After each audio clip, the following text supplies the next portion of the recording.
opportunity to learn something new from someone new. And my wish for you over these next few days is that happens. We've worked quite intentionally at this conference to create a space where people from different sectors, backgrounds, and beliefs can come together, not to agree on everything, but to engage with respect, to disagree without dehumanizing, to challenge ideas, not identities, and to remind ourselves that progress doesn't come from shouting, it comes from listening, learning, and leaning in. We won't solve everything in 1 week, but we can set a tone. We can break bread and build trust, and we can make this a place where capital, compassion, and creativity come together to do what none of them can do alone. I know the challenges we face are enormous, but I also know that our capacity to meet them is even greater, and I'm excited to have you join us on this journey. And it's now my pleasure to open the conference by introducing and welcoming to the stage Secretary Scott Bessent.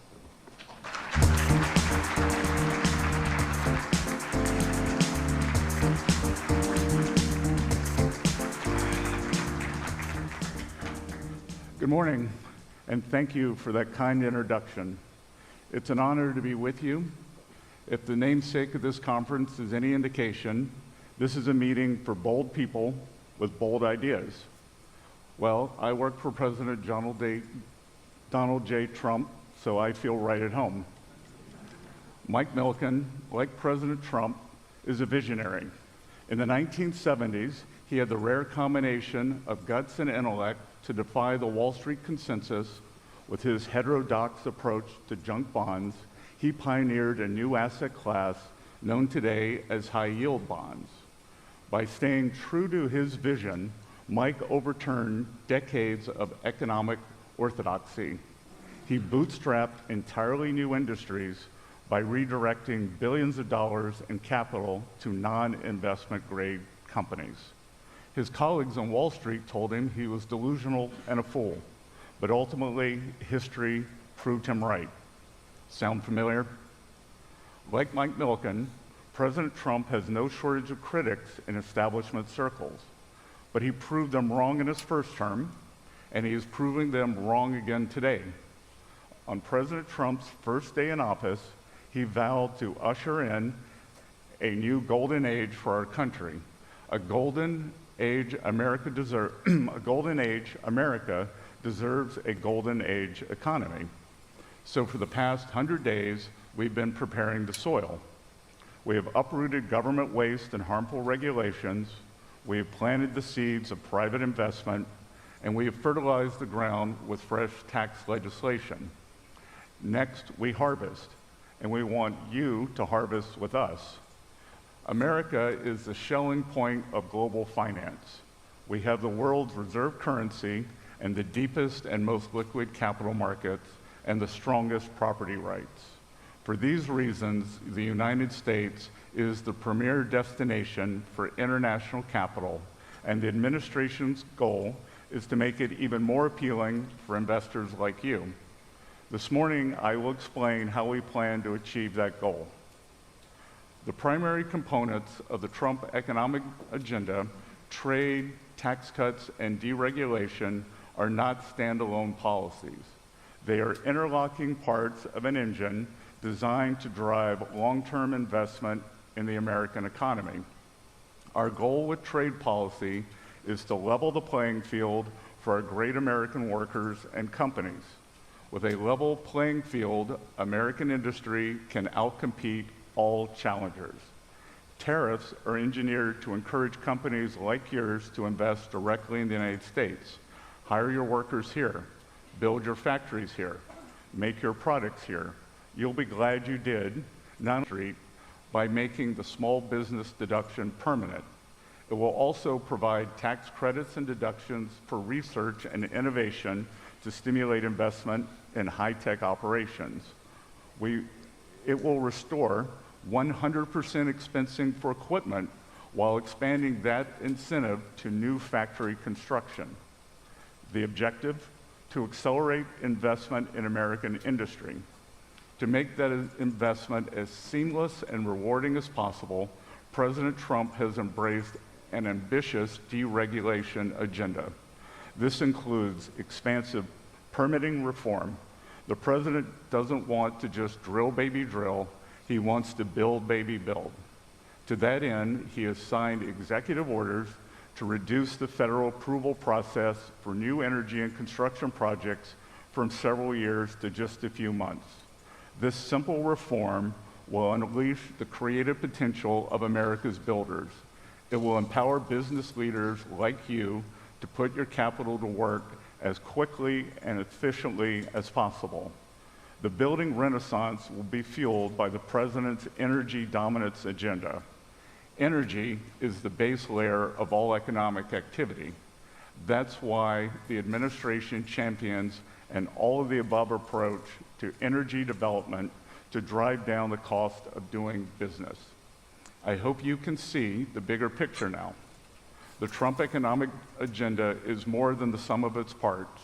Trade, tax cuts, and deregulation may be three distinct policies, but each policy is mutually reinforcing, and acting in concert, they push toward the same goal, to solidify our position as the home of global capital. The result of the president's economic plan will be more jobs, more homes, more growth, more factories, more critical manufacturing plants, more semiconductors, more energy, more opportunity, more defense, more economic security, more innovation. In short, more of all things we need the most. The president believes we can achieve more together. This is the abundant vision he has for the future. He wants everyone to be a part of it. Thousands of businesses are now catching the president's vision. Since he assumed office in January, companies have pledged to invest trillions into the U.S. economy. President Trump has secured more investment for our country in 100 days than President Biden did during all 4 years. Entrepreneurs, too, are starting to understand what the president is trying to accomplish. March saw one of the highest levels ever recorded for new business applications. Many of these men and women, like many of you, are grasping that America First is the blueprint for a more abundant world. For now, a parting thought. When I entered public service, I spent more than 40 years in the asset management business. There, one mantra guides one of the world's most successful investors: never bet against America. Warren Buffett coined the phrase, and it's been his lodestar as long as he's been in the game. Never bet against America captures a time-tested truth. The American economy is unstoppable. Throw whatever you will at our capital markets: the Great Depression, 2 world wars, 9/11, a COVID recession of the last few years, or sky-high inflation. Each time the American economy gets knocked down, it gets back up again. And it gets back up even stronger than it was before. U.S. markets are anti-fragile. Indeed, the entire history can be distilled into just 5 words: up and to the right. On a long-term horizon, it's never a bad time to invest in America, but especially now. The United States is entering a new golden age of economic prosperity for both Main Street and Wall Street, and we don't want anyone to get left behind. Come with us so we can build a more abundant America together. Thank you all. Please welcome Institute Chairman Michael Milken.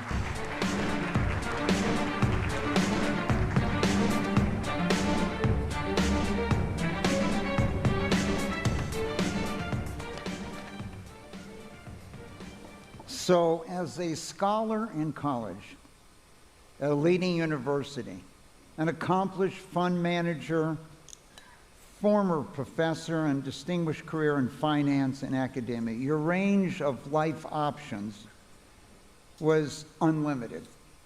What inspired you to choose the field of public service, joining President Trump's administration in a very high-profile and, I should say, high-pressure role? I would agree on all the above. So Mike, there was a long arc desire for public service. I had tried or considered going to the Naval Academy, and I was applying in 1979. I wanted to serve my country. Due to sexual orientation, I was unable to. So even since I was a teenager, I wanted to serve my country.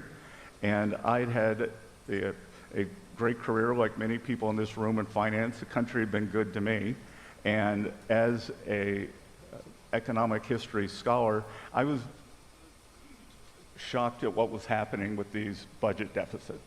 So last year, 6.7% of GDP, highest ever when we weren't at war, weren't in a recession. And I wanted to come out from behind my desk and be part of the solution, because I was afraid that 4 more years of that, and it was kind of a deeply cynical plan, I thought, run up the debt and then have to raise taxes and really stymie the American engine of growth, innovation, and opportunity. Well, once again, we're very happy you took up that mission, and I can't think of a better person at this time to be the Secretary of the Treasury. Let me try. Over the years, we've had a number of Secretaries of Treasuries that were not really into financial markets. And so you're the right person at the right time. But it's interesting when I think about it, how do you strike the balance between the administration's goal of reindustrialization in the U.S. and the risk of isolating the U.S. economy? Well, I think that they're not mutually exclusive. And as I've said many times, that obviously in this trade puzzle, China's the biggest piece. Where do we end up with China? And I said during IMF week in Washington, said, it's possible that we could, as Ray Dalio might say, do a big, beautiful rebalancing. That if we want more manufacturing, everyone agrees except Chinese leadership that they need more consumption. We could actually do that together. And then, look, on the other side, that getting better terms of trade is not always a straight line. It's not always a pleasant process, but I think at the end, the trading relationships will be stronger. Our security and values ties will still be there. I look back and I think about the example of NATO and German fiscal spending. So I lived in London for a long time, ran the Soros office there, and since forever actually, that whether it was the French president, the Italian prime minister, people in Brussels were trying to break open the German piggy bank. And President Trump, not in a straight line, not in what anyone would call a diplomatic manner, has gotten NATO countries to step up and meet their spending requirements. I think, these numbers are approximate, but I think only 25%, when he came in 2017, only 25% of NATO countries were meeting their spending requirements. Now I think only 25% aren't. So the Germans, for the first time, are going to allegedly do a big fiscal spend, which will drive European growth. And so can we do the same thing on trade? I think so. So let's talk maybe about a specific situation. You recently signed an historic economic partnership with Ukraine. And as you said, there was a few bumps along the way. Can you walk us through the role that the Treasury played and what is expected to come out of this agreement? Let's walk backwards. That I was bemused, gratified to see that on Saturday, as I was coming out here, Friday, as I was coming out here, Washington Post lead headline was, "Russia now nervous after U.S.-Ukraine signed deal." And that I believed that this would happen in February. President Trump believed that it would happen in February. And this was President Trump's idea. He likes negotiating, as you know. A lot of people in this room probably know. And he likes creating negotiating leverage for himself. And the Ukraine investment partnership, the economic partnership, was his idea. And he believed that it would do several things. One, it would create more leverage for him with the Russian leadership when it was time to go to them. So the idea was start with Ukraine, sign a deal that shows that there is no daylight between the U.S.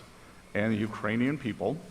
It would be a symbol to Ukrainian people that the U.S. is still there.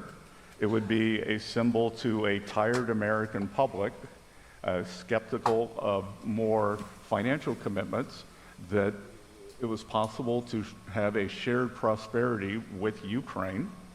And then it would, in essence, be a tacit security guarantee because of the economic partnership.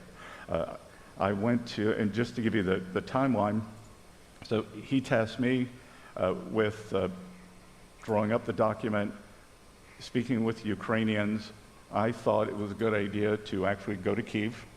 For anyone who hasn't been, you fly to Poland, you take a 10-hour night train into Kyiv, and you do that to keep from getting shot down, and which is good. And everyone was saying, "Oh, look, this isn't a good deal. This isn't a good deal." And I said, "Well, if it's not a good deal, why did the Russians bomb Kyiv for the first time?" So I went on February 10th. The Russians bombed Kyiv at 4 in the morning for an hour for the first time since November, because they knew the train arrived at 8. And so before I got there, so if the Russians, if we were pro-Russian and this was a terrible deal for the Ukrainians, why didn't the Russians want it signed? So then President Zelensky elected not to sign it that day. He elected not to sign it at the Munich Security Conference a few days later. There was a little incident at the White House some of you may have seen. President Trump called it great TV. And when the deal went south that day, and I actually think in terms of the final deal, and Mike, I'm sure you, everyone in this room has seen it, that sometimes the blow up, you end up with a better deal.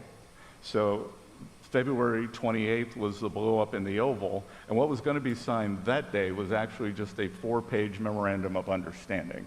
After that blow up, we at Treasury made the decision to try to make the blow up into an opportunity, and my team, I instructed my team to go straight to writing the full agreement, which is 6 different agreements, varying lengths, but hundreds of pages.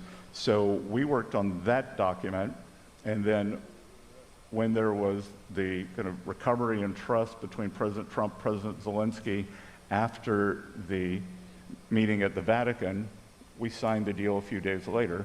And look, I think it's win-win. What it is not is one of these rapacious Chinese deals. Sign here, it's loan to own. You're going to default on the debt. We're going to own all your minerals, and that's life. This is economic partnership. They put in assets. We put in capital from the DFC, American best practices and know-how, and it's 50-50. It's equity, not debt. And some of our European partners were criticizing me at the G7, and I said, you know, guys, if you want to do a debt for equity swap, why don't you write off your Ukraine debt, and we'll let you into our partnership. No one's called me yet. Well, I think what struck me, Mr. Secretary, was this major oil find off Guyana. And Venezuela rattling the sabers and had sent a couple military ships. The U.S. then asked them what you're doing because that's Exxon, that's a U.S. company. And I think that, to me, underlined part of the strength of this agreement you struck. Let's talk about one element that many people have been concerned about, and that is, what are the key components of deregulation. I know it's part of your economic strategy to spur growth. Are there any specific regulations that are at the top of your list for reform? Yes, as I said at one of the smaller group meetings last night, maybe a few people in the room interested in private credit. And Treasury is taking the lead on financial deregulation. And I think private credit is an incredible new bolt-on to the world's deepest, the breadth and depth of the world's deepest capital markets. But the growth of private credit tells me that the regulated banking system has been too tightly constrained. So we have set up at Treasury, I convened something called FSOC, Financial Stability Oversight Council, and President Trump tasked me with helping him choose the leaders for the financial regulators. So they have installed a new vice chair for supervision at the Fed, Mickey Bowen.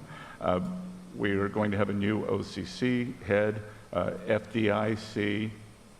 Paul Atkins has just taken over the SEC.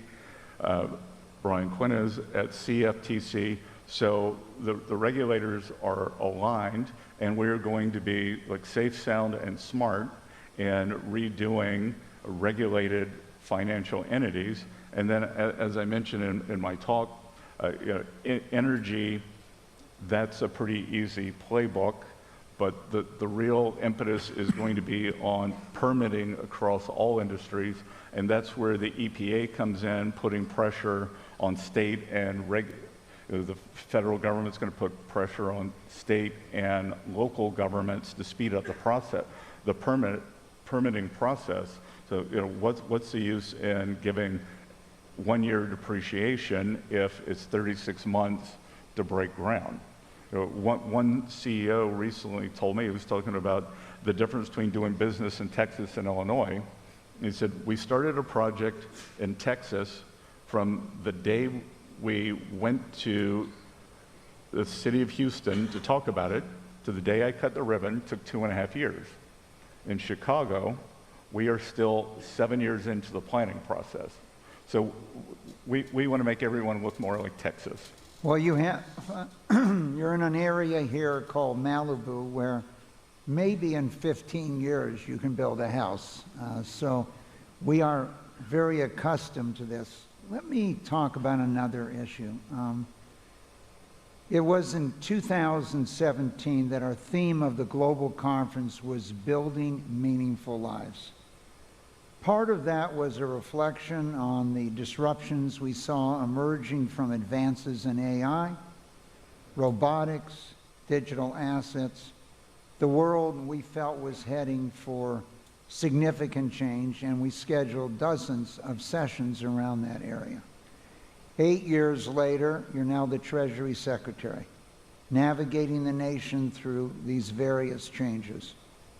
Give us a broad view as to how you see these issues today. Well, I said in my confirmation hearing that we have to win in AI and quantum, that if the United States doesn't take the lead, if we don't win, everything else doesn't matter. That if we lose the edge there, and I think China's catching up, which is natural, but I think we will maintain our leadership on that. And again, what we're trying to do is not pick winners and losers. We're just trying to set the environment for the best opportunity for our entrepreneurs to succeed, stop intellectual property theft, and in terms of making it accessible to all Americans, I think that's going to be very important. I was out on the campaign trail with President Trump, and I was struck by there had been a big migration by the venture capital community to President Trump. So on one side, you've got the VCs, the most innovative, the people in the world. You got Elon Musk, the richest person in the world. And the president's penultimate rally that I went to was in Pittsburgh. And these steel workers showed up and they got their vest on, they've got their hard hats, they've got their families. And the real idea is to make sure that innovators can innovate and steel workers can have the same quality of life and opportunity, and that their kids could be the Silicon Valley entrepreneurs, or they can stay and have the same life or better that their folks had in Pittsburgh.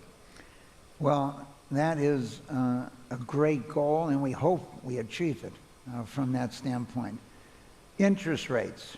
You've often talked how important that 10-year interest rate level is, and when I look at financial markets over a long period of times, I can sometimes identify when that individual had come into financial markets by what period of time and the interest rates. So in the 1970s particularly, the volatility of financial markets, you saw over the next decade, many of the people that were CFOs became CEOs because how you financed your company allowed it to exist. In the last few years, we've lost 3 as independent companies, major financial institutions, due to the fact that they had bought $250 billion of U.S. government intermediate securities and borrowed overnight. So when you look at interest rates in the 10-year, and as I mentioned to you, I got this app on my phone that anytime the U.S. government's prices change by more than 2% in 2 hours, off my phone goes. So in the 1950s... Please don't share that with the president. Please don't. So in the 1950s, if you were trading governments, it was like watching paint dry.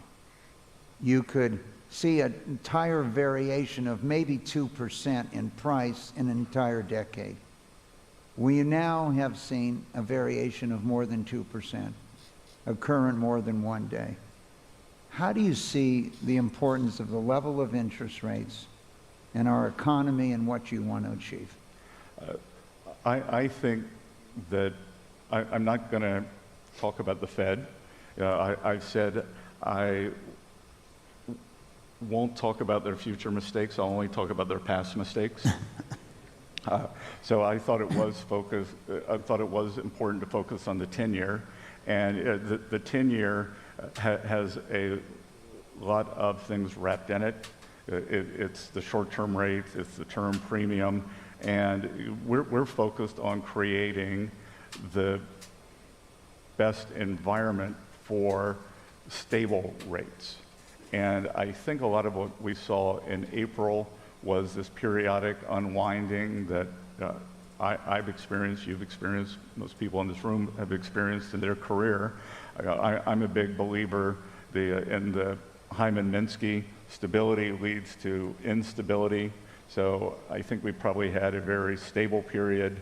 A lot of leverage players built up very large positions. There was an uncertainty shock. They're out. But what we're trying to do is to go back to the Trump 1.0 non-inflationary growth. So I think if we can put non-inflationary growth in place and take away, back to your initial question, why am I sitting here, is to take away the credit risk of the U.S. government, then I think rates will naturally come down. And as I've said before, there's an opportunity here that if we can do it, the goal on one side, I call it reprivatizing the government, or reprivatizing the U.S. economy. On one side, we want to bring down government borrowing slowly, maybe decrease the deficit by 1% a year. So by the time President Trump leaves office, we're back at the long-term average of about 3.5% deficit to GDP, and the denominator grows faster than the numerator. Debt to GDP goes down. So we're decreasing the government in the economy. At the same time, we are right-sizing government spending and government employment. And then on the other side, through financial deregulation, we're re-leveraging the private sector, and then the excess employment that was shed in the government economy can go to the private sector. One thing, I've never lived in D.C. before, but one thing that really that struck me was within a 10-mile radius of DC, 25% of the nation's economy pulses through there. And that's too much. Traditionally, it's about 21%. And we've got to make sure, we have a stewardship obligation to make sure that that is spent wisely. So we were making a decision where to have the Milken Institute School of Public Health. Besides the fact the executive office building is 1 block away from GW, but every major decision on medical was located within a mile or so. And so the decision ultimately with the talent we had there with Lynn Goldman and others was we would go to GW because the decisions were being made there. Now, as you know, we spent 12 years building this building across the street from your new home at the Treasury and the Center for the American Dream, and we thought it was a 4-year project. It turned out to be a 12-year project. But this passion for the ideal of American Dream, I believe, is something you truly believe in. We've been asking 10,000 individuals in more than 100 countries around the world that live there or have come here how they interpret that phrase. What does that mean? What does the American dream that you're going to protect for so many of us, what does it mean to you? It means a shared vision. We're going to approach the 250th anniversary next year, or we will have the 250th anniversary next year. And it's what does the next 250 look like? And to me, it's the equal opportunity for great outcomes. It's like I said, it's equal opportunity.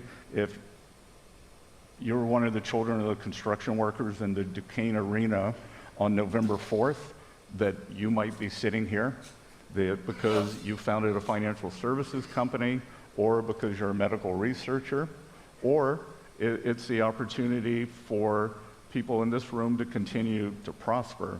But to me, it's two things. It is the fact that the system works and that there is mobility, that we get rid of these discouraging surveys of families and children who don't think they're going to do as well as their parents. So we need a belief in the system, and we need to continue making sure that the system works. So to me, that's the American dream. Well, you've wrapped that up in a bow for us here, and that what we have found in every survey for 12 years is the number one essential ingredient, condition that exists for the American dream was freedom to live your life, whether you want to be a steel worker or whether you wanted to work in finance or wherever you wanted to pursue, or whether you wanted to be the soccer coach of your daughter's soccer team. So, Mr. Secretary, we couldn't be happier that you took up the mantle of public service, and we look forward to your stewardship for the next few years. Thank you very much. Thank you. This morning, Treasury Secretary Scott Bessent is on Capitol Hill to testify on the president's tariffs and economic agenda before the House Financial Services Committee. Watch live at 10 a.m. Eastern on C-SPAN 3, C-SPAN Now, our free mobile video app, or online at cspan.org.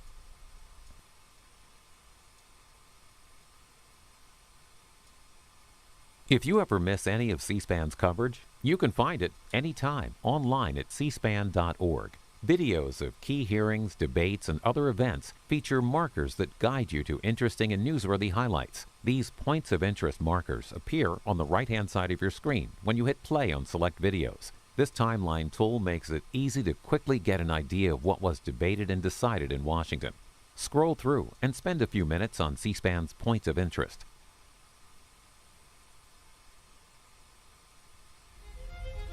Democracy. It isn't just an idea, it's a process shaped by leaders elected to the highest offices and entrusted to a select few with guarding its basic principles. It's where debates unfold, decisions are made, and the nation's course is charted. Democracy in real time. This is your government at work. This is C-SPAN, giving you your democracy unfiltered.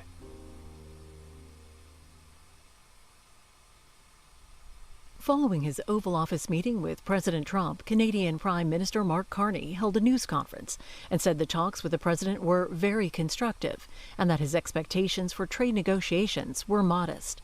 He also repeats his assertion that Canada is not for sale. The news conference, held at the Canadian Embassy in Washington, D.C., is just over 20 minutes.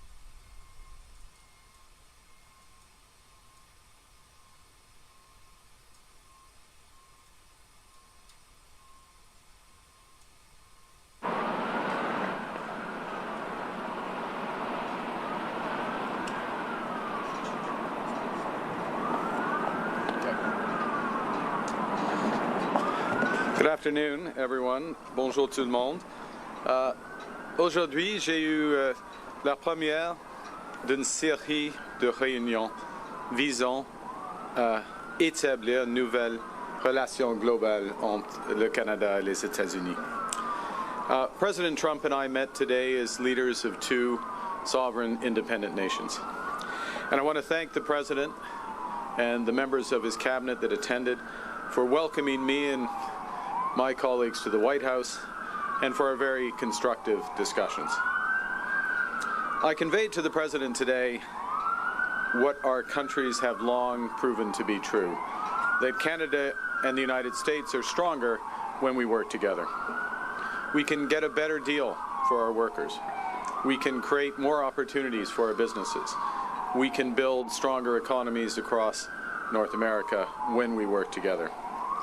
And really today marked the end of the beginning of a process of the United States and Canada redefining that relationship of working together. The question is how we will cooperate in the future, how we can build an economic and security relationship built on mutual respect, built on common interests, and that delivers transformational benefits to our economies. We had what I would describe as wide-ranging and, as I said a moment ago, very constructive discussions. We agreed to have further conversations in the coming weeks, and we are looking forward to meeting in person at the G7 summit in Kananaskis in Alberta. Now, while that's going on, in Canada, we will focus on what we can control. Alors, demain, je réunirai avec les premiers ministres pour un appel afin de faire le point sur les conversations que nous avons eues ici aujourd'hui et de discuter du travail qui nous attend. We are going to reinforce our strength at home. We will reinforce Canada's security for an increasingly dangerous and divided world. We will transform our border security, our security in the Arctic, and our support for our allies around the world. We'll build an economy that creates jobs, grows incomes, and withstands shocks, when, in fact, the strongest economy in the G7, an economy that works for everyone. Nous allons bâtir une économie canadienne renouvelée, où tous peuvent réussir dans un monde qui est en train d'être profondément transformé. Nous allons bâtir les infrastructures qui permettront à nos entreprises de rejoindre de nouveaux marchés autour du monde. Et nous allons bâtir une seule économie canadienne, pas 13. We are masters in our own home, and we can give ourselves far more than any foreign government can ever take away. So now is the time to build, and based on the discussion today, to build at home and to build with our partners abroad, including the United States. Merci beaucoup. Thank you very much, and I look forward to your questions. Thank you, Prime Minister. We'll now begin the press conference. We'll begin with questions from the traveling delegation. First question, première question. Good afternoon, Prime Minister. Tonda McCharles, Toronto Star. I was watching your face through the meeting in the Oval Office, and I wondered what was going through your mind when the President talked about erasing the artificial border and how he criticized your predecessor and Madam Freeland. Well, thank you for your question. I'm glad that you couldn't tell what was going through my mind as that was going through. Look, with respect to the first point, the President has made known his wish about that issue for some time. I've been careful always to distinguish between wish and reality. I was clear there in the Oval Office, as I've been clear throughout on behalf of Canadians, that this is never going to happen. Canada is not for sale. It never will be for sale. Some things, as I said in the room, some things are never for sale, and he agreed with that. I distinguish between the two, and then with respect to the importance of reestablishing a constructive relationship for negotiations of a partnership, of an economic and security partnership, which is what we were here for. I look forward, not back, and I think we established a good basis today. What gives you specifically any indication that the President is willing to renegotiate a new trade deal with you and drop tariffs? Apart from the fact that he said that he would, is willing to have that negotiation, I think that's the main thing. That doesn't presuppose the outcome of the negotiation. As I've emphasized, it's a complex negotiation. There'll be zigs and zags, difficult aspects to it, but the prospect is there. We discussed it in more detail, and as I said a moment ago, we'll be following up both between officials, but also he and I in the coming weeks. Thank you. Bon, sorry. Thank you. Thank you. Bonjour, M. Carney. Bonjour, Madame. Avec quoi ressortez-vous concrètement de cette rencontre avec M. Trump? Well, nous avons eu une discussion à travers des sujets géopolitiques et des sujets et des enjeux qui impliquent les relations commerciales du Canada et des États-Unis. Nous avons un trajet concret. Nous avons eu un échange des perspectives en ce qui concerne les tarifs, les objectifs stratégiques des États-Unis, les objectifs stratégiques du Canada. Et il y a plusieurs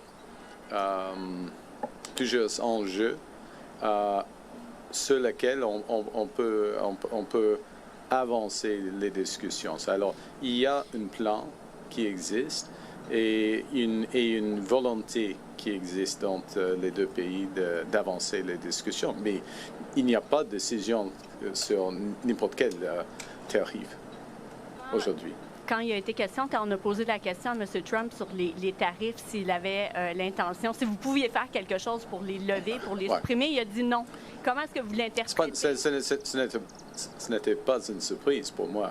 Pas du tout. Non, pas du tout, parce qu'il y a c'est une situation très complexe. Hein. Il y a plusieurs tarifs, il y a des liens entre les initiatives américaines, il y a un monde qui est plus dangereux et divisé, et il y a des liens entre nos relations sécuritaires et nos relations économiques. Alors, il n'y a pas une initiative canadienne qui peut changer cette situation.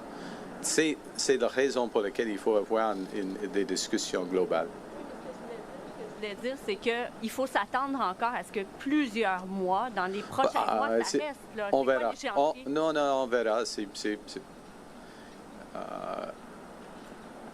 On verra combien de temps ça va prendre. Prochaine question. C'est pas nécessairement comme ça. Hi, Prime Minister. Joanna Smith from The Logic. At one point during the meeting in the Oval Office, the President, when talking about the tariffs and talking about a deal, also made very clear that when it comes to autos, his goal is to have car makers make them in the U.S. and for the tariffs to not make any economical sense to be made in Canada anymore. Do you anticipate lifting tariffs on autos at any point? And what did you tell him in the room about that topic? Well, we had discussion about all the major issues in the room, so to speak, in the lunch afterwards, including autos, and specifically, without going into the full details, the strategic position of the North American auto industry, or more specifically, the Canadian-U.S. auto industry, versus foreign competition, including from Asia. and how that could be enhanced. I and the Canadian government, and I would say the Canadian auto industry, I actually You can watch the rest of this online at cspan.org. We leave it to take you live to remarks by Vice President Vance at the Munich Leaders Meeting in Washington, D.C. You're watching live coverage. Good morning, everybody. Wow, what a crowd, what a crowd. Mr. Vice President, we're so happy to have you here this morning. This is obviously the highlight of our Munich Security Conference meeting in Washington, D.C. I hope not. I hope not. It is the highlight. It's really a great honor to welcome you here this morning. Actually, for those of you who have not been regular participants in Munich, this is the third time already that the Vice President is participating in a Munich Security Conference event. When you came to Munich last February, your speech kicked off a pretty controversial debate about fundamental values, unlike anything we have ever had at the Munich Security Conference. And actually, we published a brochure, a copy of which you'll have on the way out, about the speech and the reactions to it from around the world. This intense debate about how fundamental values, how the freedom of speech, the rule of law should be interpreted and applied continues to this day. But when we prepared for this meeting with your team yesterday, we agreed, and they agreed, that today we should try to focus on current challenges of foreign policy, which confront us together. So thank you again for making yourself available. We don't have a great deal of time, so I'll not come up with a long introduction, and I just want to get us started. The first time you came to Munich, you were still a senator from Ohio. What I associate with Ohio is the Dayton Agreement, 30 years ago in 1995. I was at that time actually the German negotiator. So I actually lived in Dayton, Ohio for one entire month. So and why is this important? Because it was through U.S. intervention, that peace was brought about in Europe, in the Balkans at that time. So if I may, let me ask my first question about the U.S. and Europe. A distinguished former U.S. diplomat, Richard Holbrooke, wrote almost exactly 30 years ago in a Foreign Affairs article that the United States is and should remain a European power. Today, 30 years ago, my question is, do you think that the United States should continue to see itself as a European power? In Munich, remember, you actually said, and I quote, "We are still on the same team." Are we, and what does that mean for the U.S. presence in Europe and relationship with Europe? First question. Sure. Well, first of all, thank you, and I'm sorry my microphone apparently is broken, but we have another one, so that's good. So everybody can hear me now, right? Everybody can hear me? Great, good. Yeah, so first of all, thrilled to be here and thrilled to have this conversation. I've been looking forward to it.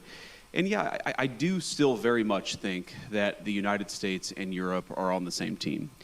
And I think that this is, sometimes I've been criticized as a hyper-realist, right? I think of foreign policy purely in terms of transactional values. What does the America get out of it? What do the rest of the world get out of it? And try to focus so purely on the transactional value of it that we ignore sometimes the humanitarian or the moral side of it. And I think at least with Europe, that's actually not a full encapsulation of my views, because I think that European civilization and American civilization, European culture and American culture are very much linked. And they're always going to be linked. And I think it's completely ridiculous to think that you're ever going to be able to drive a firm wedge between the United States and Europe. Now, that doesn't mean we're not going to have disagreements.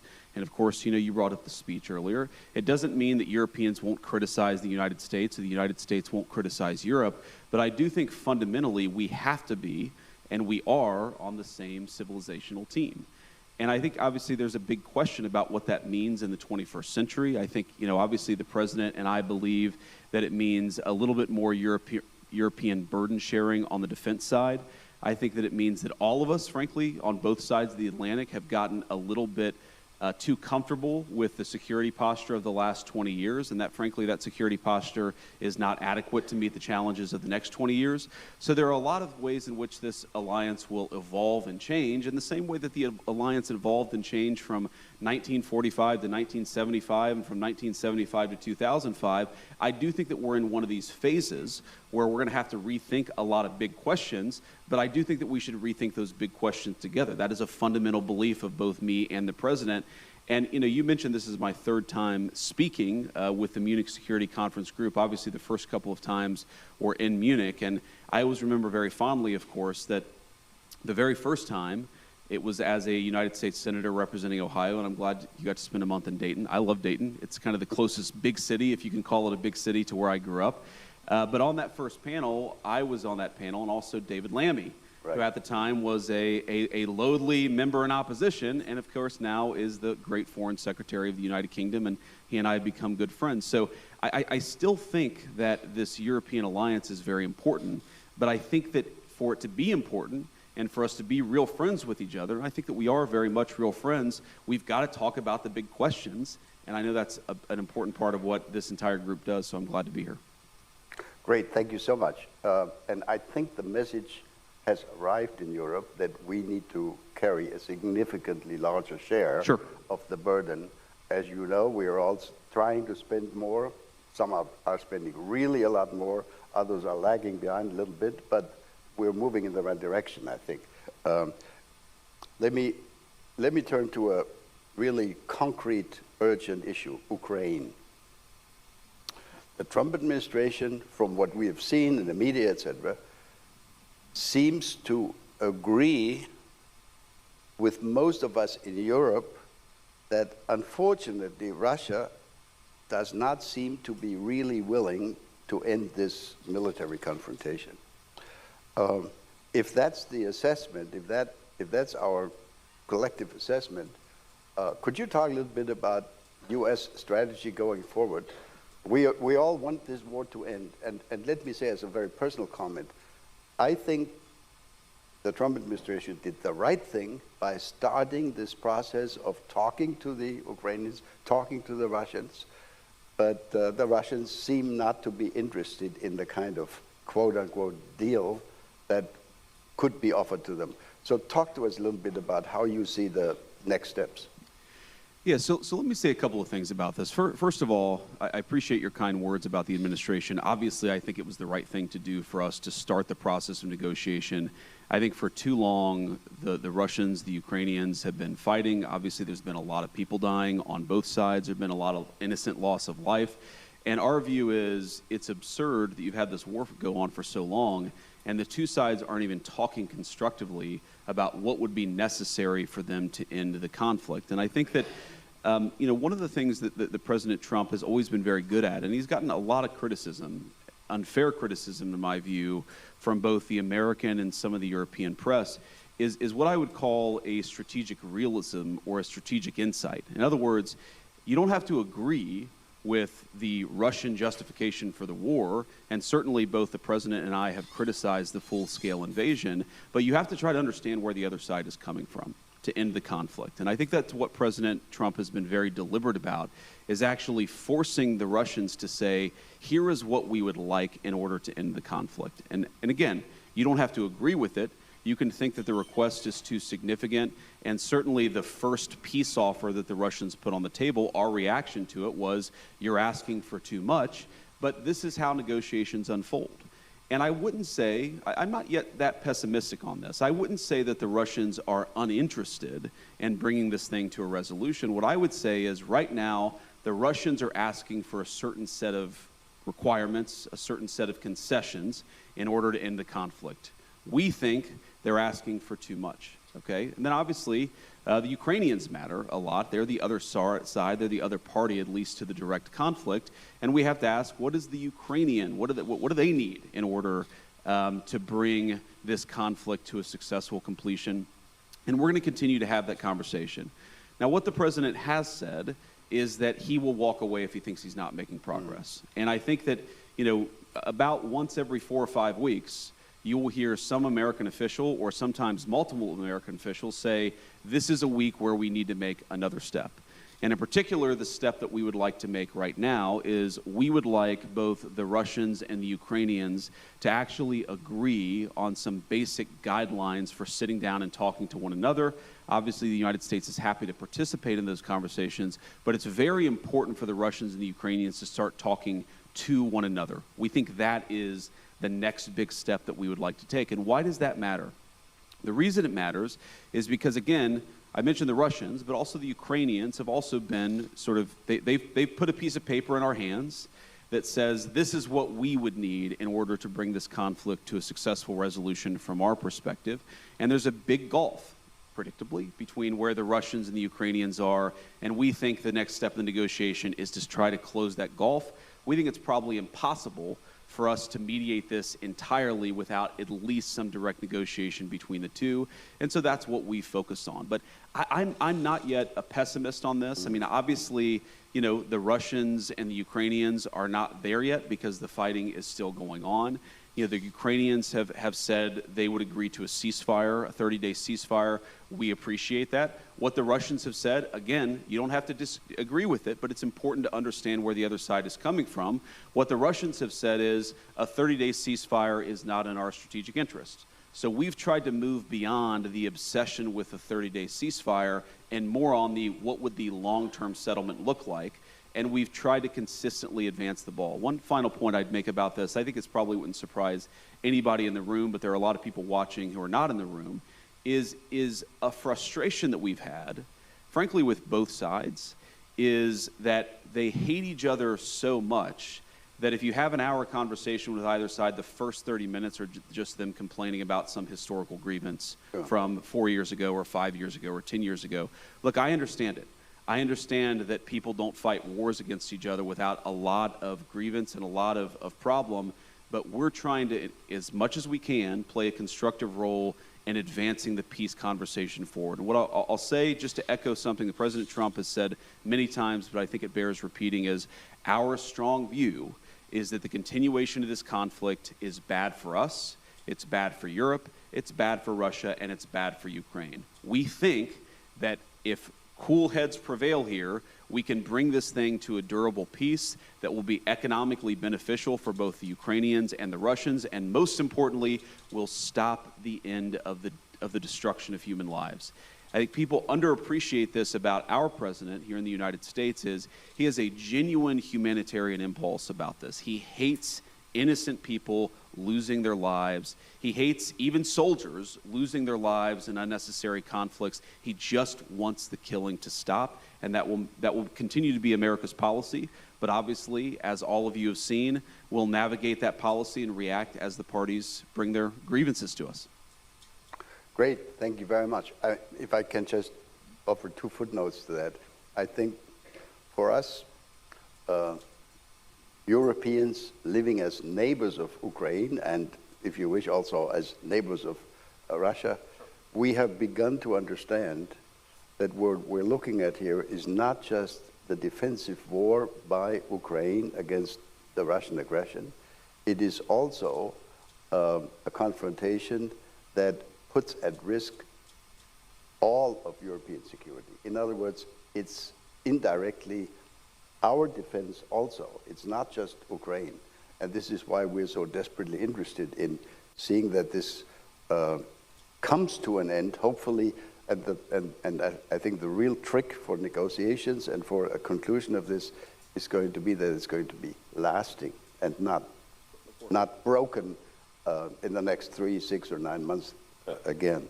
Let me, Mr. Vice President, since we have so little time, there are so many issues. If you allow, let me turn to another issue, China.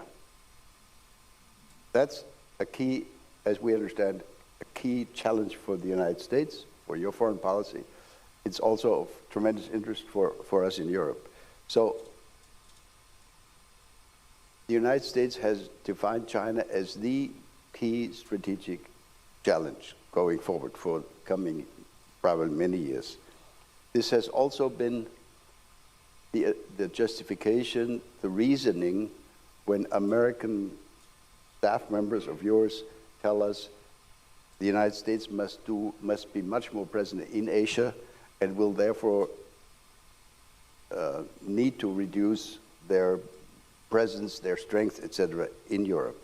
But now there are some signals in the media that the United States government, that the White House might actually be interested in a strategic deal with China, maybe even including on Taiwan.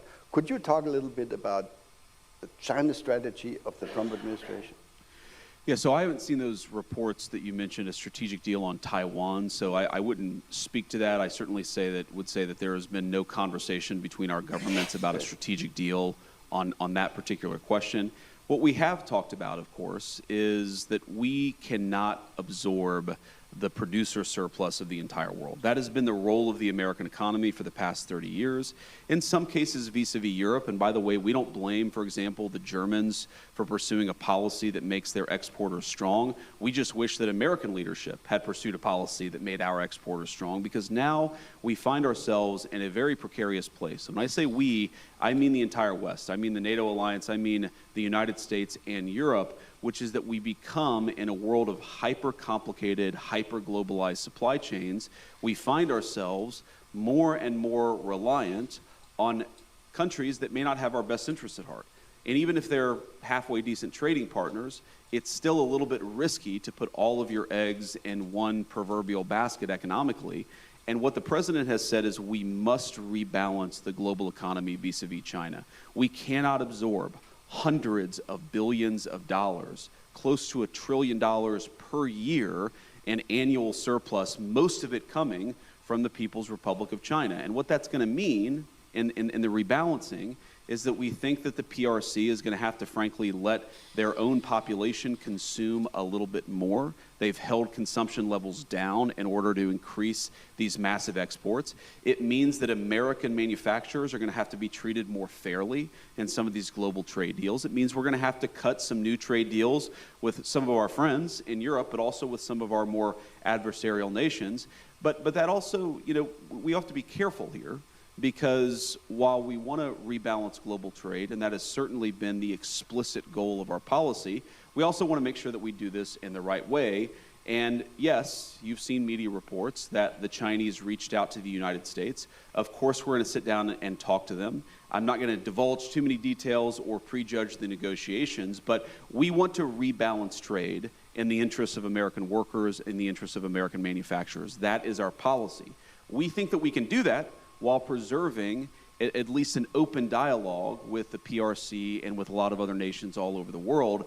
But that doesn't mean the old way of doing business is going to be stable or that it's going to persist. It simply cannot. It was not sustainable 10 years ago. It was certainly not sustainable 4 years ago, and we're very, very committed to changing it. But we're open to having conversations with both, again, our friends and more adversarial nations about what that rebalancing ultimately looks like. And people have to remember, Liberation Day, which was where the president announced this fundamental change, I think, in the global trading system, that was almost exactly 30 days ago.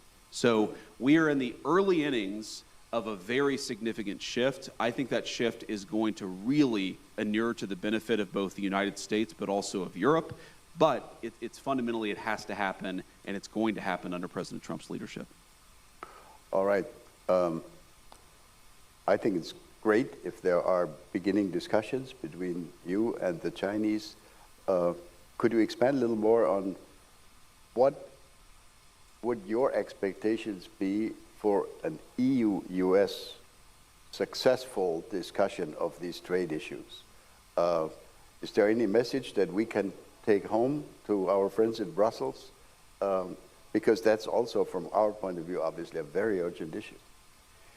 Yeah, so to put it very simply, and we've obviously had great conversations with a lot of our European friends at the very senior levels between the president and heads of state, between me and officials in European governments, but also with trade representatives and also the very nitty-gritty technical details of a trade agreement. So these conversations are ongoing. but I'll throw a few general principles out there. I think the first is that, again, America wants its exporters and by implication its workers to be treated much more fairly. We want American markets, in the same way that American markets have been open to a lot of European goods, we'd like a lot of European markets to be open to American goods. Now, there's an agriculture component to that, there's a value-added manufacturing component to that.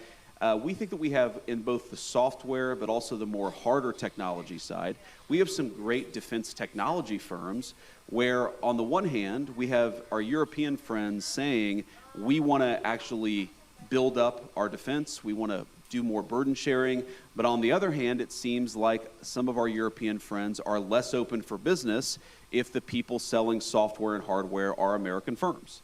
Well, we think that's inconsistent. We think that we have some of the best military hardware and software in the world, and we think part of being good allies is, yes, we obviously want the Europeans to take a bigger role in the continental defense, but we also think that there are a lot of great American companies that they can work with. And so, again, this doesn't have to be a zero-sum dynamic. This can be a very synergistic relationship, but the fundamental principle is we think that most nations in the world have been way too hard on American exporters and American firms. We want to make the entire world a little bit more open to the products built by American workers. We're obviously biased. We think that they're the best in the world, and we think that we can have a much better trading relationship with a lot of our European friends if they just dropped some of those both tariff but also non-tariff trade barriers. There are regulatory barriers. There are sometimes you have an official at the Ministry of Defense completely disconnected, as far as we can tell, from an actual law or regulation who will just say,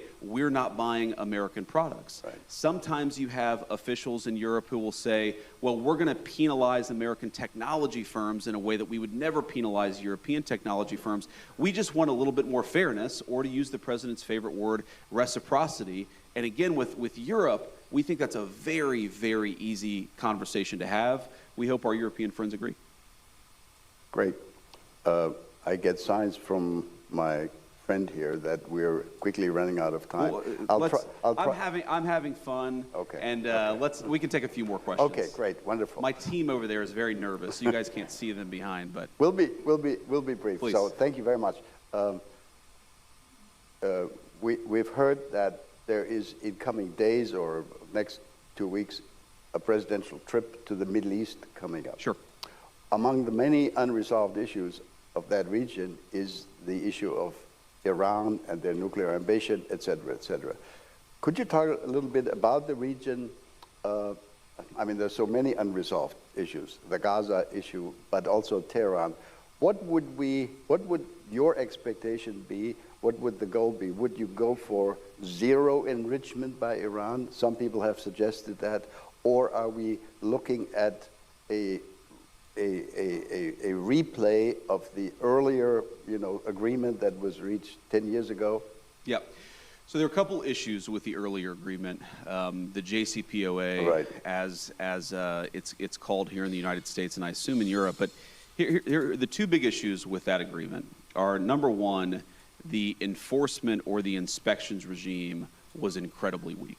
And I don't think that it actually served the function of preventing the Iranians from getting on the pathway to a nuclear weapon. That's one thing that must be different. And then second, yes, we believe that there were some elements of their nuclear program that were preserved under JCPOA that, yes, they weren't nuclear weapons. Iran doesn't have a nuclear weapon, but allowed Iran to sort of stay on this glide path towards a nuclear weapon if they flip the switch and press go. And we have to think about this not just in terms of Iran, which, again, the president has said this. We think that there is a deal here that would reintegrate Iran into the global economy, that would be really good for the Iranian people, but would result in the complete cessation of any chance that they can get a nuclear weapon. And that's what we're negotiating towards. And as the president has said, that's option A. And option B, if option A is very good for the Iranian people and even some of the folks, the leadership in Iran, option B is very bad. It's very bad for everybody, and it's not what we want, but it's better than option C, which is Iran getting a nuclear weapon. That is what is completely off the table for the American administration. No ifs, ands, or buts. Now, there are a couple of other things that are worth thinking about, because this is not just about Iran. if Iran gets a nuclear weapon, which country then next gets a nuclear weapon? And then when that country gets a nuclear weapon, which country after that? We really care, not just about Iran, but about nuclear proliferation. And the president said this in an interview a few weeks ago. It's one of these things that in the maelstrom of the media, the signal and the noise, this was very much signal, but it got lost in the noise. The president hates nuclear proliferation. I hate nuclear proliferation. And I think that the president would be very open to sitting down with the Russians and the Chinese and saying, look, let's get this thing in a much better place. Let's reduce the number of nuclear weapons that are in the world writ large. That's obviously not a conversation for tomorrow. That's a conversation, God willing, for a few years from now. But there is no way you get to that conversation if you allow multiple regimes all over the world to basically enter this sprint for a nuclear weapon. And we really think that if the Iran domino falls, you're going to see nuclear proliferation all over the Middle East. That's very bad for us. It's very bad for our friends. And it's something that we don't think can happen. So without prejudging the negotiations, I will say so far so good. We've been very happy by how the Iranians have responded to some of the points that we've made. We've been very happy that some of the intermediaries and some of the folks who are in the room, the role that they've played, the Omanis in particular, have played a very positive role, and we're very grateful to that. So far, we're on the right pathway, but this is going to end somewhere. And it will end either in Iran eliminating their nuclear program, their nuclear weapons program. They can have civil nuclear power, okay? We don't mind that, but let me ask this basic question. Which regime in the world has civil nuclear power and enrichment without having a nuclear weapon? And the answer is no one. No one right now has a civil nuclear program with their entire enrichment infrastructure that can enrich to the 90+% needed to get to fissile material and a nuclear weapon. So our proposition is very simple. Yes, we don't care if people want nuclear power. We're fine with that. But you can't have the kind of enrichment program that allows you to get to a nuclear weapon, and that's where we draw the line. Great. I think most of us would totally agree with that. And especially, I think, speaking on behalf of a non-nuclear country, with the goal of maintaining the nuclear non-proliferation regime. Yes. That's very important. That allows me to turn to my next or last question on NATO, because most people don't understand that the fact that we've had NATO under U.S. leadership for the last 70 years, that has been an essential instrument of international non-proliferation. Yes. If we had not had the U.S. nuclear presence in Europe, I would be prepared to give you at least 2, 3, 4, 5 countries in Europe that would have gone nuclear if they had not had this reassurance. So NATO has played a big role in nuclear non-proliferation. In 6 weeks' time, we have a NATO summit coming up. And again, there are many issues. One will be the continuing issue of defense spending. As we mentioned earlier in our discussion, Europeans are doing more, but we've also listened to demands coming out of the administration that are even more ambitious. So could you talk a little bit about your level of expectation? What would be your desired outcome of that NATO summit in terms of defense spending, in terms of how much Europe will need to do on its own in order to relieve the United States more in Europe? Yeah, so I think there are a couple of different components to this. So first of all, what the president has said is he'd like to see 5% spending on defense in NATO.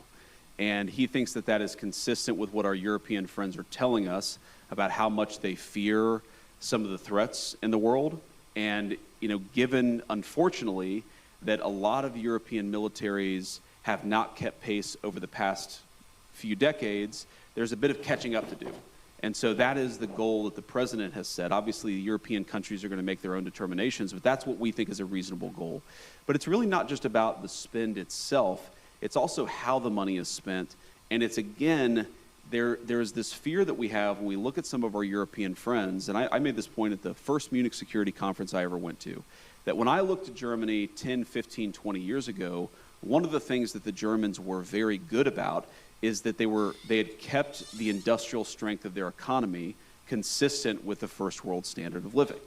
But now what we see in Europe is a lot of our European friends are deindustrializing at the very moment where we're all seeing the hard power underpinning, or the economic underpinning of real hard power requires very strong and powerful industry. And so it's not just spending money, as important as that is, it's making sure that the same economic engine that powered first world living standards is actually geared towards producing, God forbid, weapons of war if those weapons of war are ever necessary. And so I think there's both an economic component to this that's completely divorced from the spending levels, and then of course there's the spending levels too. But we really want and we really care about Europe being self-sufficient. I gave an interview a couple of weeks ago where I actually tried to make the point that yes, we're going to have disagreements with Europe, and Europe will have disagreements with us. Sometimes, I would hearken back to 2003 United States policy in the Middle East. I frankly wish we had listened to our European friends, but I think this is an area where we're fundamentally right, and I think it's gratifying to see so many of our European friends recognize that, and recognize that Europe does really have to play a bigger role in continental defense. I think we're all aligned on it. It's just a question of getting there, and most importantly, getting there quickly. There is a glimmer of hope in our country, in Germany. As I'm sure you've seen, we've eliminated the so-called debt brake when it comes to defense spending. So there is now the opportunity for the incoming new government in Germany to spend significantly more. In other words, I think we're in good shape in terms of responding to what you have just said. Ladies and gentlemen, that brings us to the end of this wonderful discussion. I'm really grateful to you that you allowed this to be a Q&A session. Sure. We could continue this, I'm sure, for the rest of the morning, but I know you have other things coming up. May I simply conclude by saying that we hope very much, my team and I, that you will be willing and prepared to continue this young tradition that the United States at major Munich Security Conference events will be represented at your level. You are not the first Vice President of the United States who has come to the Munich Security Conference, but we are extremely grateful that you came in your new position. Please come again to Munich next year. Thank you very much, Mr. Vice President. Thank you.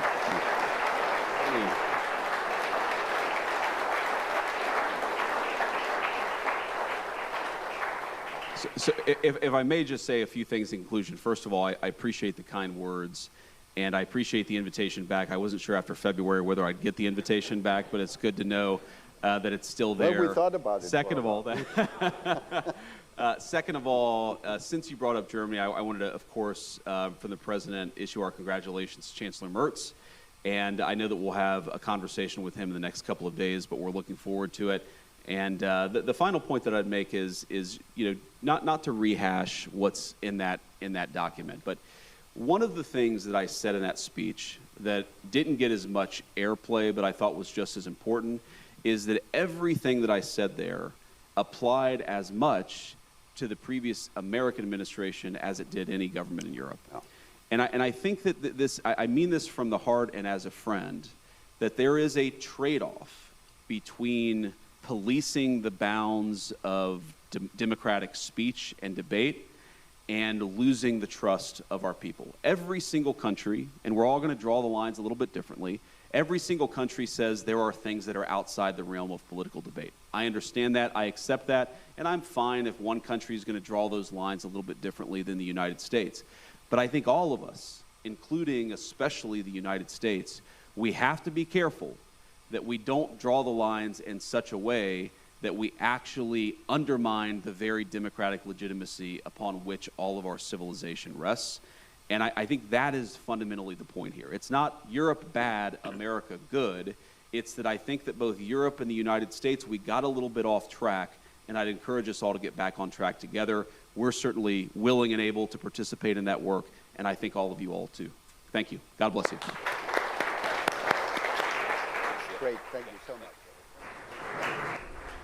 We'll take you live now to a House hearing with Energy Secretary Chris Wright, testifying on his department's 2026 budget. You're watching C-SPAN 2.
The hearing will come to order.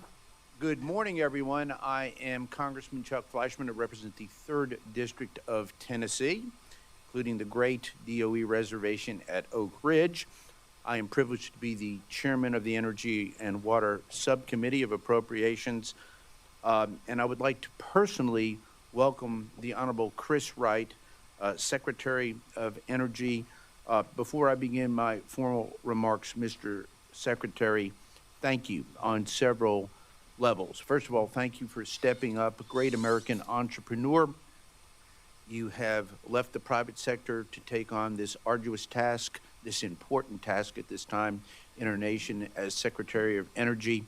I would like my colleagues and friends on both sides of the dais to know that the Secretary not only has been extremely communicative and cooperative with us, he has actually visited several of the reservations, including the great reservation at Oak Ridge, been to our great national lab, seen our NNSA facility and our great legacy cleanup work that's being done. He's visited other labs, and he's met with all of our national lab directors. As most of you know, the Office of Science is near and dear to my heart.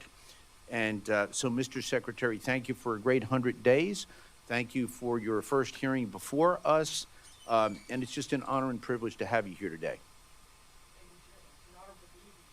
Thank you, sir.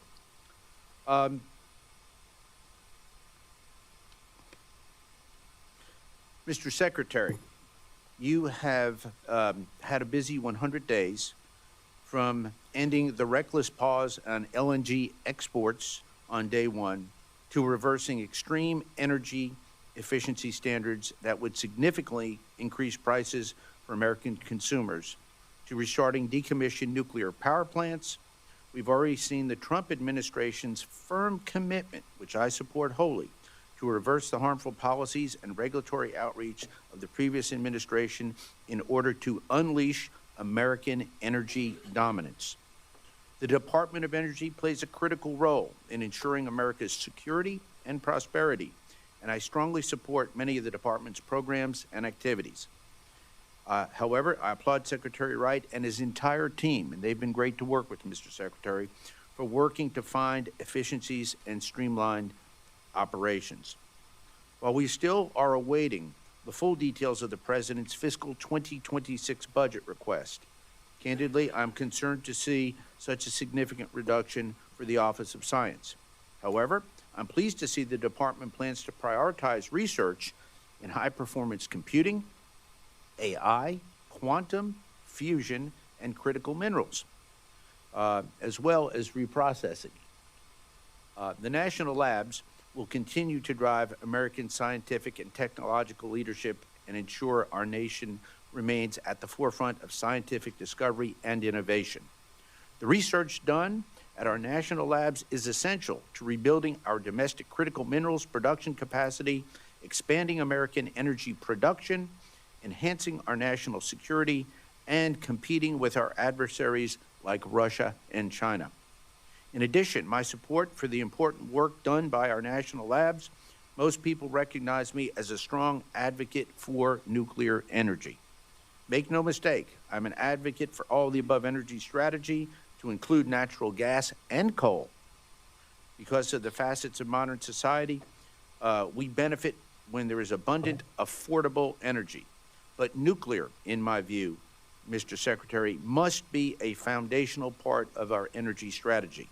So, while I'm glad to see the department plans to focus on developing innovative concepts for nuclear reactors and researching advanced nuclear fuels, I do have some concerns, candidly, with the proposed reduction to the nuclear energy budget. We're at a pivotal moment in the development of our nuclear energy technologies in the United States, the success of which are critical to regaining international dominance in the nuclear market for our own domestic energy security. The previous administration respectfully gave lip service to civil nuclear, but ultimately failed to request the funding and resources required for its success. I expect to see a resurgence in civil nuclear power under the Trump administration, and federal investment, in my view, is essential to ensure the successful demonstration of these first-of-a-kind advanced nuclear technologies for commercial deployment in the United States.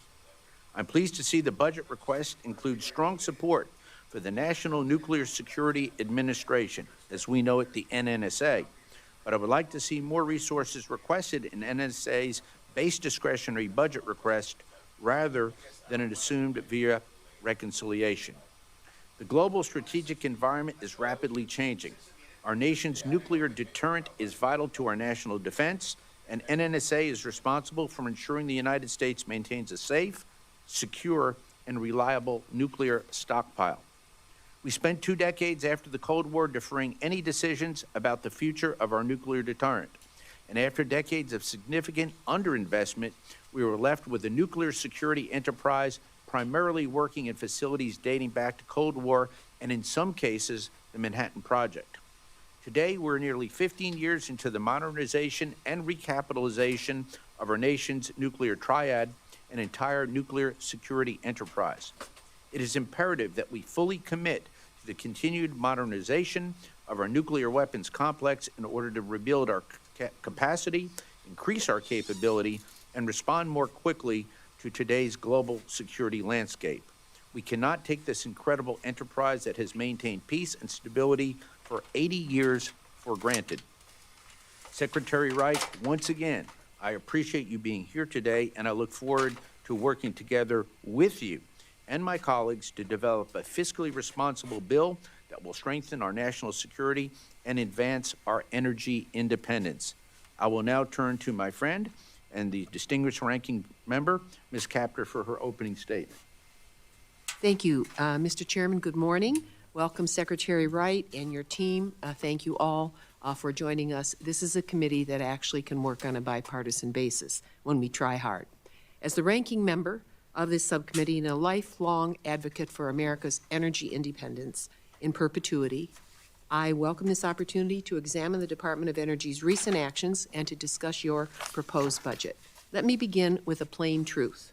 The essentials of life are fresh water, food, and energy. The United States cannot afford to shortchange our energy future. U.S. energy independence is essential for our liberty. I served President Jimmy Carter during the turbulent era not so long ago when the United States slid into unconscious dependence on global energy supplies. My motto, from then until now, never again. The Department of Energy is the engine room of our nation's energy security. It drives innovation. It serves as a critical steward of our nuclear security enterprise and our environmental obligations. We haven't always done well there. It powers our economy. It protects our grid. It supports cutting-edge research to ensure that our people, our working families, our industrious small and large businesses, our farmers, our retirees, all have access to affordable, reliable energy and continuing energy innovation. And yet it appears our nation is confronted with proposals to slash $20 billion in Department of Energy programs, $20 billion, despite clear and present threats to U.S. energy stability. The administration's devastating 74% cut to energy efficiency and renewable energy is not just short-sighted, it is dangerous. Since January, the Department of Energy has suspended critical energy programs, canceled executed awards, and contracts authorized by this Congress, severely reduced staffing, including removal of the Inspector General who tries to go after the crooks, and changed contracting policies. The resulting confusion has disrupted communities, businesses, and project developers across our country. This chaotic approach to this critical sector of a strong America and our national security impacts every family, business, and community. Already, our people are feeling directly how the pinch feels when rising energy costs impact every family and business. Let me be crystal clear. Weakening U.S. energy progress at DOE is a direct threat to America's energy security and gives our enemies relief. Weakness in advancing America's energy intelligence leaves us open and exposed to foreign influence. Radical cutbacks weaken our domestic supply chains and delay the very innovations that would shield our economy from global price shocks and hasten enemy targeting. I am shocked by the damage the administration's proposals are causing already and will continue to cause. Energy is essential to our way of life and economic growth of all of our communities. Take oil. You know that well. The United States is producing more oil than ever before. Record high production levels, something that in theory should be bringing gasoline prices way down, not bobbing back and forth.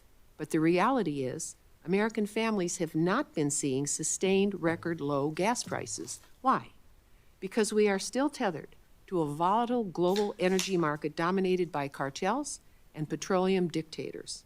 Oil prices declined recently after the OPEC cartel and its allies agreed to a further boost output.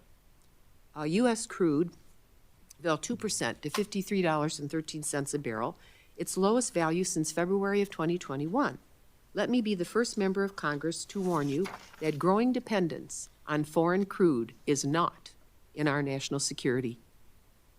48 years ago, as our nation's economy tanked and sank into deep depression due to the first Arab oil embargo, President Carter and our predecessors in Congress created the U.S. Department of Energy.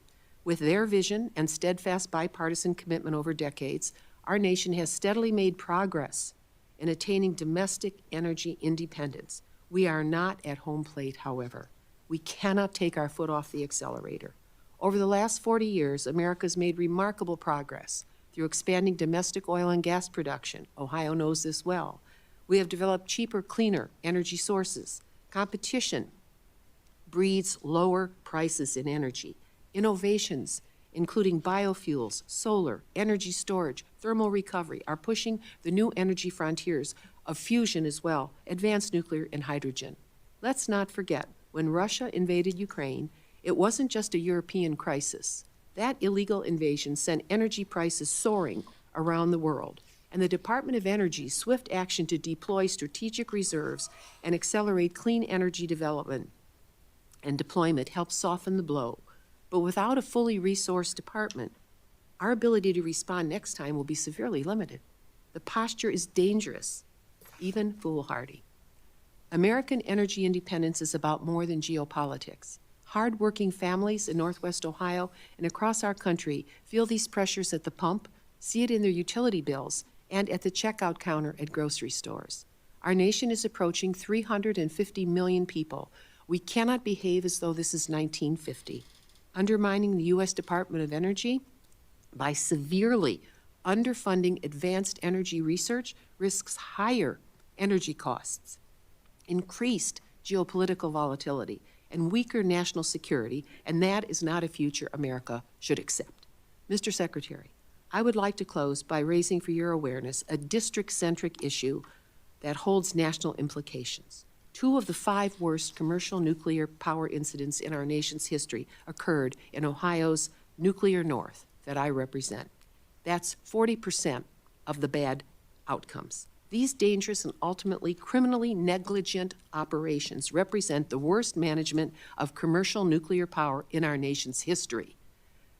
Bilked ratepayers in Ohio for 40 years have been the victims of these corrupt commercial nuclear operations, all through the willful federal and state abdication of commercial nuclear quality management, including by the Atomic Energy Commission, the Department of Energy, and the Nuclear Regulatory Commission.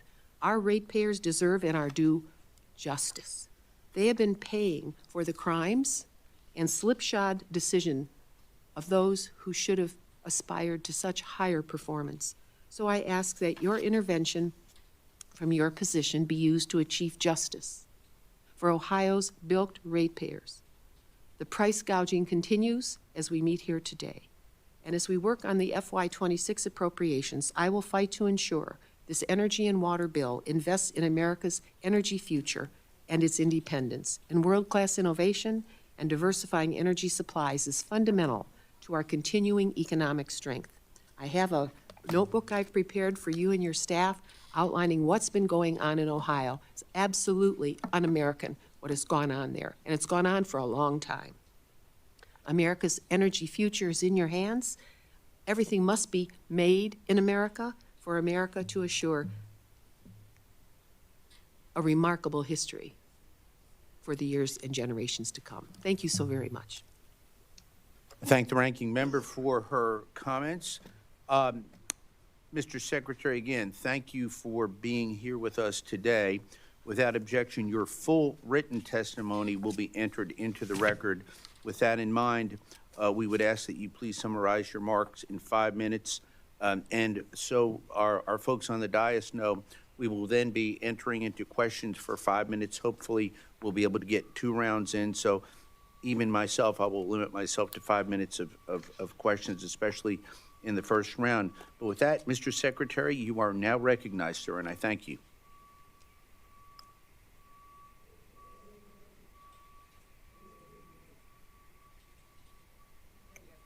Oops. My first mistake already. I'm starting strong.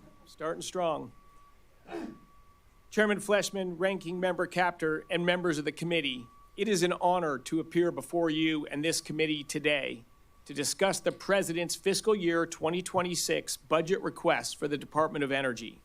I'm especially honored to be at my first hearing before you as U.S. Secretary of Energy. I want to commend this committee for its longstanding commitment to energy policy and its mission of the Department of Energy. Energy is the backbone of civilization. It is the essential catalyst of human progress, enabling everything that we do. From lights in our home, the process heat in our factories, and the innovation in our national laboratories. I've dedicated my life to increasing access to energy, and I'm thrilled to carry my work forward at the Department of Energy at this pivotal moment in our history. My priorities for the department are clear: to unleash a golden era of American energy dominance, strengthen our national security, and lead the world in innovation.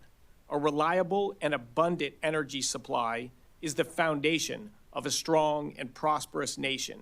It drives our economy, safeguards our freedoms, and fuels breakthroughs that improve our lives. When America leads in energy, we lead in prosperity, security, and human flourishing. Achieving this vision means fully leveraging the resources that have powered our country for generations. The United States is blessed with the abundance of coal, oil, and natural gas, and the Trump administration is committed to using them to provide affordable, reliable, and secure energy for the American people. America has a historic opportunity to secure our energy systems, deliver leadership in scientific and technological innovation, maintain and strengthen our weapons stockpiles, and meet Cold War legacy waste commitments. The Department of Energy will advance these critical missions while cutting red tape, increasing efficiency, unleashing innovation, and ensuring we are better stewards of taxpayer dollars. The President's fiscal year 2026 budget will ensure taxpayer resources are allocated appropriately and cost-effectively. This budget will return DOE to its core mission of advancing energy innovation and global competitiveness through research and development.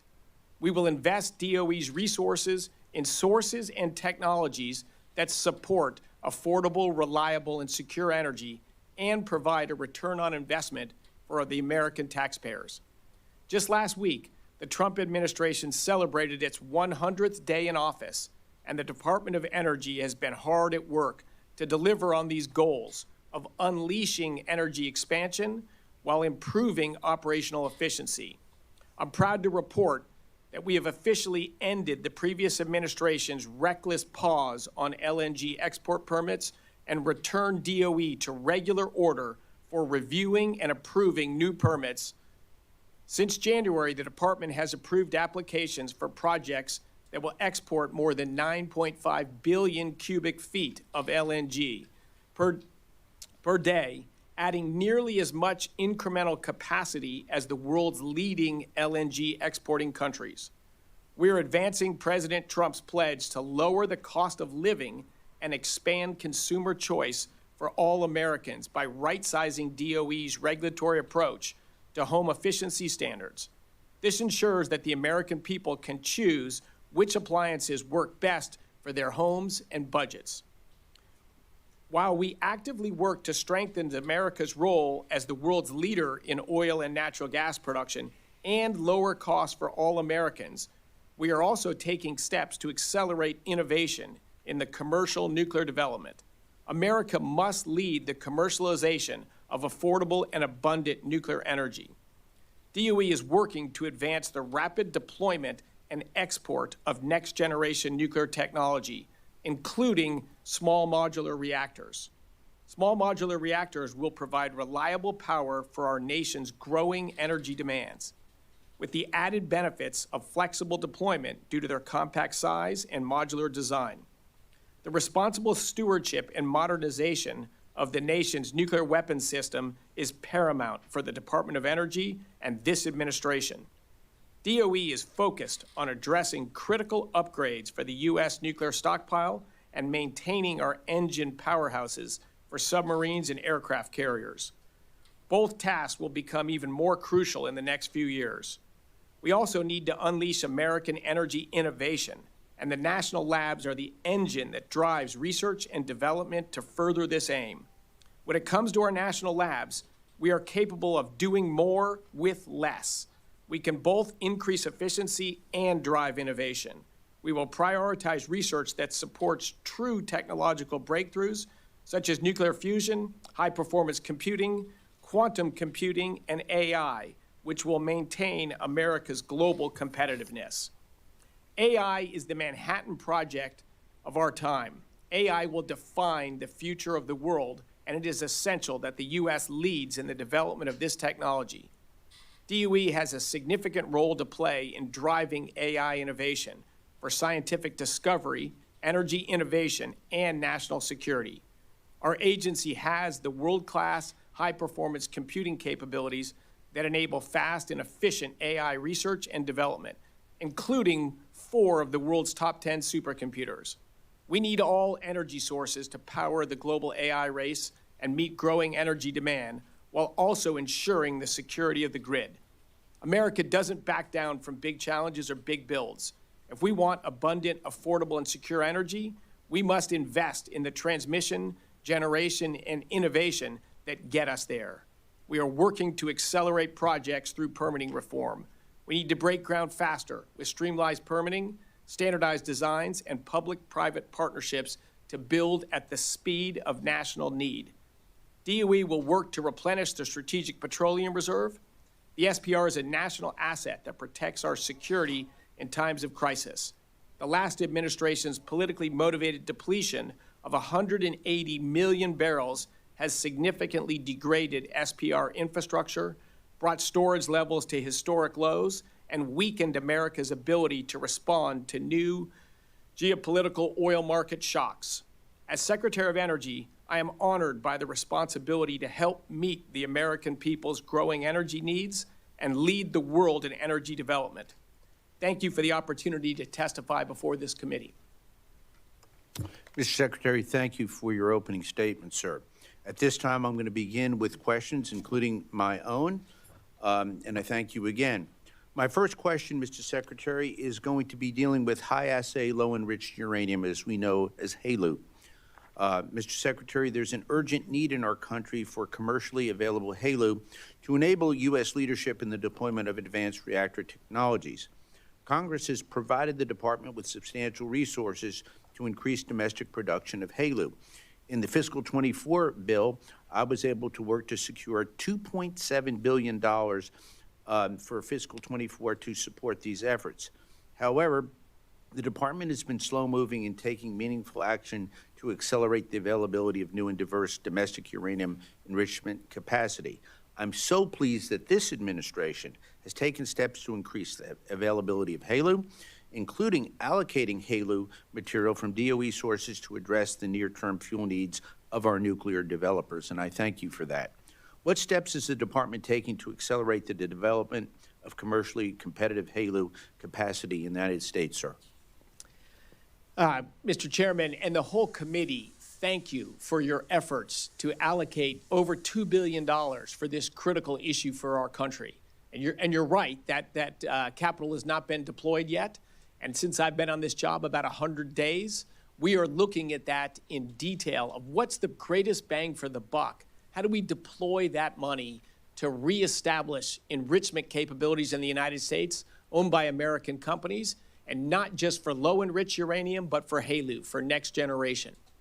And as you know, we've already allocated amounts of HALEU that are in DOE stockpiles to 5 companies that have new next-generation reactors that are coming out to help those reactors get into testing and get into commercial production. We are evaluating, we've put out a request for interest to companies for producing low-enriched uranium in the United States. We've not got back proposals yet, but we will evaluate those carefully. And soon we will send out a solicitation for HALEU as well, looking to deploy the money you have allocated. As you know as well as I do, a little less than a third of current enriched uranium powering the United States nuclear reactors actually comes by American companies produced in America. 2/3 of that is imported from overseas. This is unacceptable. And this is where we are today before we even get the growth and the nuclear renaissance we're both so passionate about. So this is a critical issue. We need to grow the capacity to enrich uranium on our soil, and we will deploy those funds in that effort. Thank you for your comments, and I agree 100% with the Secretary, and we look forward to furthering those goals. The next issue, with my time remaining, is going to deal with spent nuclear fuel reprocessing. Mr. Secretary, there's over 91,000 metric tons of spent nuclear fuel stored at nuclear plant sites around the United States. We originally in this country developed technology to reprocess spent nuclear fuel during World War II, and in fact operated some of the largest reprocessing facilities in the world until it came to an abrupt end during the Carter administration. One of the biggest faux pas in my view. I have put up money in previous bills for nuclear fuel reprocessing. Many of my friends, not only on my side of the dais, but also on the Democratic side, are supporting reprocessing. What is the Department's strategy to advance spent nuclear fuel reprocessing technologies in the United States and ensure the long-term domestic commercial viabilities of these technologies, sir? Fantastic. Yeah, just yesterday afternoon, this was a subject of discussion among the DOE team in this area and a representative from the White House on nuclear science and discussing reprocessing. I agree with you. This has been a mistake in our country for 50 years, coming up on 50 years. All of that spent uranium fuel from our reactors today is just a growing liability for our country. And we have failed to find a long-term storage for that waste. And we have a growing hole, a growing burden, overhang on us for this waste. And as you pointed out, a lot of this waste and burden right now could actually be fuel and could be of value to next-generation reactors. So DOE has worked hard to prepare a study that will come out before too long on what is the appropriate way to move forward of reprocessing. We're aligned on that. This is a resource, not a burden. Thank you, sir. My time's up, but I want to say even the previous administration worked with me on this issue, and I look forward to working with you as well. At this time, I'd like to recognize Ranking Member Kaptur for 5 minutes for questions. Thank you, Mr. Chairman. I'll just ask one question and allow my colleagues to go on, and I'll come back in the second round. Mr. Secretary, our Constitution delegates to Congress the responsibility of the power of the purse. During your confirmation hearings, you acknowledge the executive role in this system, and I'm quoting you directly. You, in quotes, you would respond to issues of concern to Congress, and that's what I want to ask you about. It is now May 7th. Last January, February, March, April, May, 5 months ago, we sent a letter to the department, to your attention, to freeze relative to the department's actions to freeze funding to vital energy programs. We followed up with a letter to you the next month in February on the same topic, freezing funds to vital energy programs. In February, we requested a briefing from you regarding the firing of NNSA workers and other Department of Energy staff. It's serious and it's consequential. And then last month, April, we sent another letter, follow-up letter, regarding setting an arbitrary 15% cap on indirect costs for university research grants, which are going to have significant impact across this country. Mr. Secretary, I have to tell you, and I know you've been busy, but we have not had a single response to any of those requests, despite the commitment that you made to Congress to respond. Can you please explain how you might address this going forward? You bet. I've received numerous dozens of letters accusing me of things that are reported in headlines, in blog posts and media all over the place, almost all of which are false. Everyone who's reached directly out to me, I've jumped on the phone with, I've texted back. I've not responded to the dozens of letters yet because we're in the middle of reorganizing the department. But a few quick summary points I'll hit. We have not frozen funding. We don't have a single unpaid invoice at our department, not one.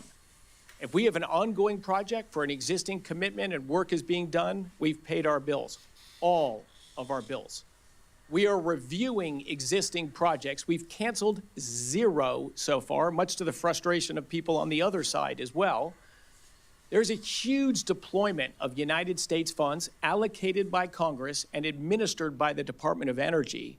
I take that responsibility deathly serious. Every night, I go to bed worried about that, and I wake up in the morning to make sure that we are being appropriate stewards of American taxpayer funds.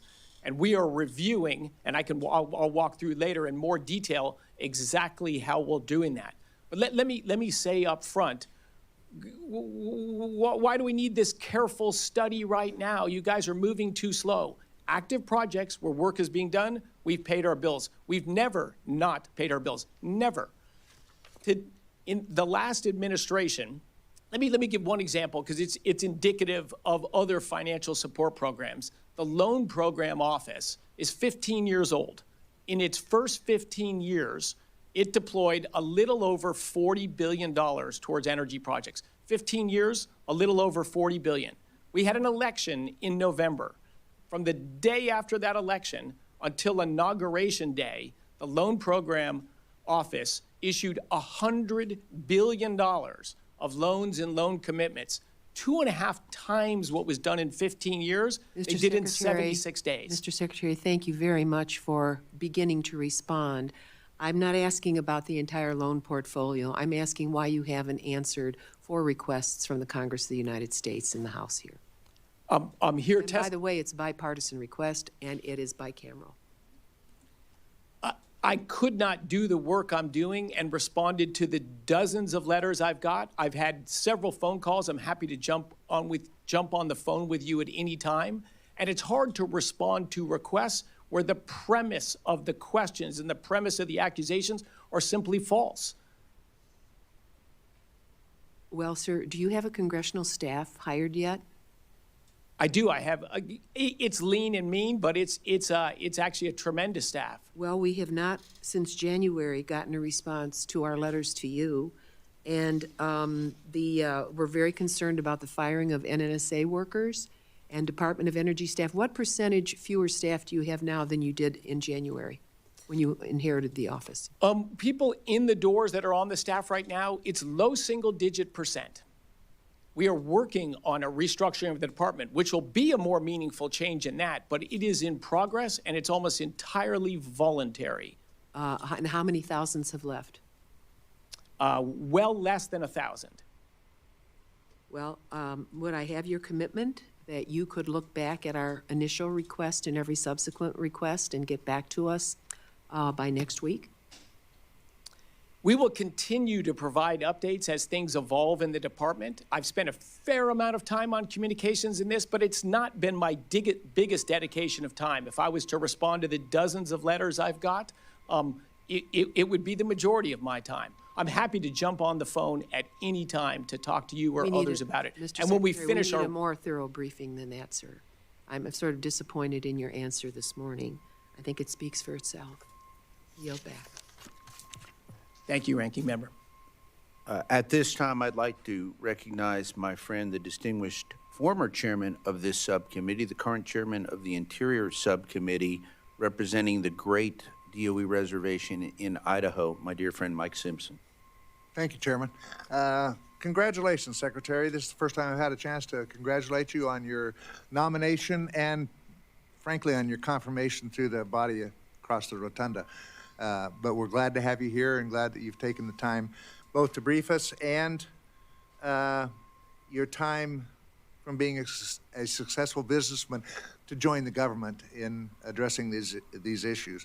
I've appreciated that several times since you've taken over as Secretary, you've referred to the National Lab Complex as a crown jewel of our nation. I wholeheartedly agree with you. They do more research that's important there. I tell people if you ever want to get wowed by government, go visit one of our national labs and see what they're doing. Every time I walk out of one, I'm just amazed at what they're doing. So I'd invite you out to visit the Idaho National Lab. I'd like to know when you're coming, so I'd like to be there with you. And I know the same is true for Congressman Newhouse that represents PNNL and the Hanford cleanup site. But it's great to have you here. And when you come out, we'll have a barbecue in my backyard. I've done that with every secretary, I think, for the last 20 years or something like that. Some of them get fairly memorable, but they're a lot of fun. So anyway, congratulations. Let me talk about your budget. Reactor development. And I know you've already talked about HALEU fuel that's going to be needed by a lot of these new demonstration reactors and so forth. Can you give us some insight into what the President's 26 budget request might look like regarding reactor development and demonstrations? Yes, well, I can't provide any details beyond the skinny budget. And as you saw, we do have a reduction in spending within the Nuclear Energy Department in DOE. But it in no way indicates a lack of focus or a lack of desire, or even a reduction in desire for nuclear energy. As a career entrepreneur, to really make nuclear energy work, the biggest thing we need by far is private capital, investment capital. And I have spent a fair amount of time in my first 100 days meeting with not just nuclear plant developers, both the big plants and the small modular reactors, of course, folks from Idaho National Labs, but also the hyperscalers, the ultimate customers and end users of nuclear. Our goal is to bring in tens of billions of dollars during this administration in private capital to get reactors built, and I'm highly confident we will achieve that goal. We will use funding from direct grants through our Nuclear Energy Office, as you're well aware of, to continue the Advanced Reactor Development Program, to get more test reactors done at Idaho National Labs. And we will also use the Loan Program Office to provide debt capital on top of a large equity stack, mostly from hyperscalers. The off-takers of these reactors are willing to put equity capital in there. So our goal, and I believe you will see it happen, is vastly more money will be invested in nuclear energy during this administration than during the last administration or many administrations before that. But the majority of that capital will come from private sources. There will be government capital, as you're well aware of. There'll be government loans and loan guarantees, and there'll be catalyzing regulatory events to bring that private capital in. But Idaho National Labs is the leader in commercial nuclear technology, and will be absolutely central to launching the nuclear renaissance. From the test reactors that'll be done there, to the scientists that are leading ideas on this, that are collaborating with virtually all of the next generation commercial reactor developers. It is a gem. I'm excited to go out there. I'm signing up for the barbecue. All right. And I made a pledge, I should say as well, I made a pledge right on the day I walked into the office at the DOE that I would visit all 17 of the national labs in my first year in office. They are indeed the gems of our country's scientific research. I'm passionate about science my whole life. I visited several of them already. And I forgot my other point, but well, I appreciate that. Go nuclear. I agree with you, and I'm glad to see that you understand the importance of nuclear energy if we're going to meet the energy demands of the future with data centers and AI and all of that stuff. It's amazing how much power local communities are going to have if they're going to put a data center in there somewhere in their community and stuff. In fact, nuclear power is what's going to solve that problem, I think. Let me ask you one other question, or at least bring up the issue. The cleanup projects that we're doing in the site. I noticed that they're over in the skinny budget. The funding is down overall. We keep Hanford the same. I fully understand that and agree with that. That is a problem that we've got to solve, and it's going to take a long time to fix it.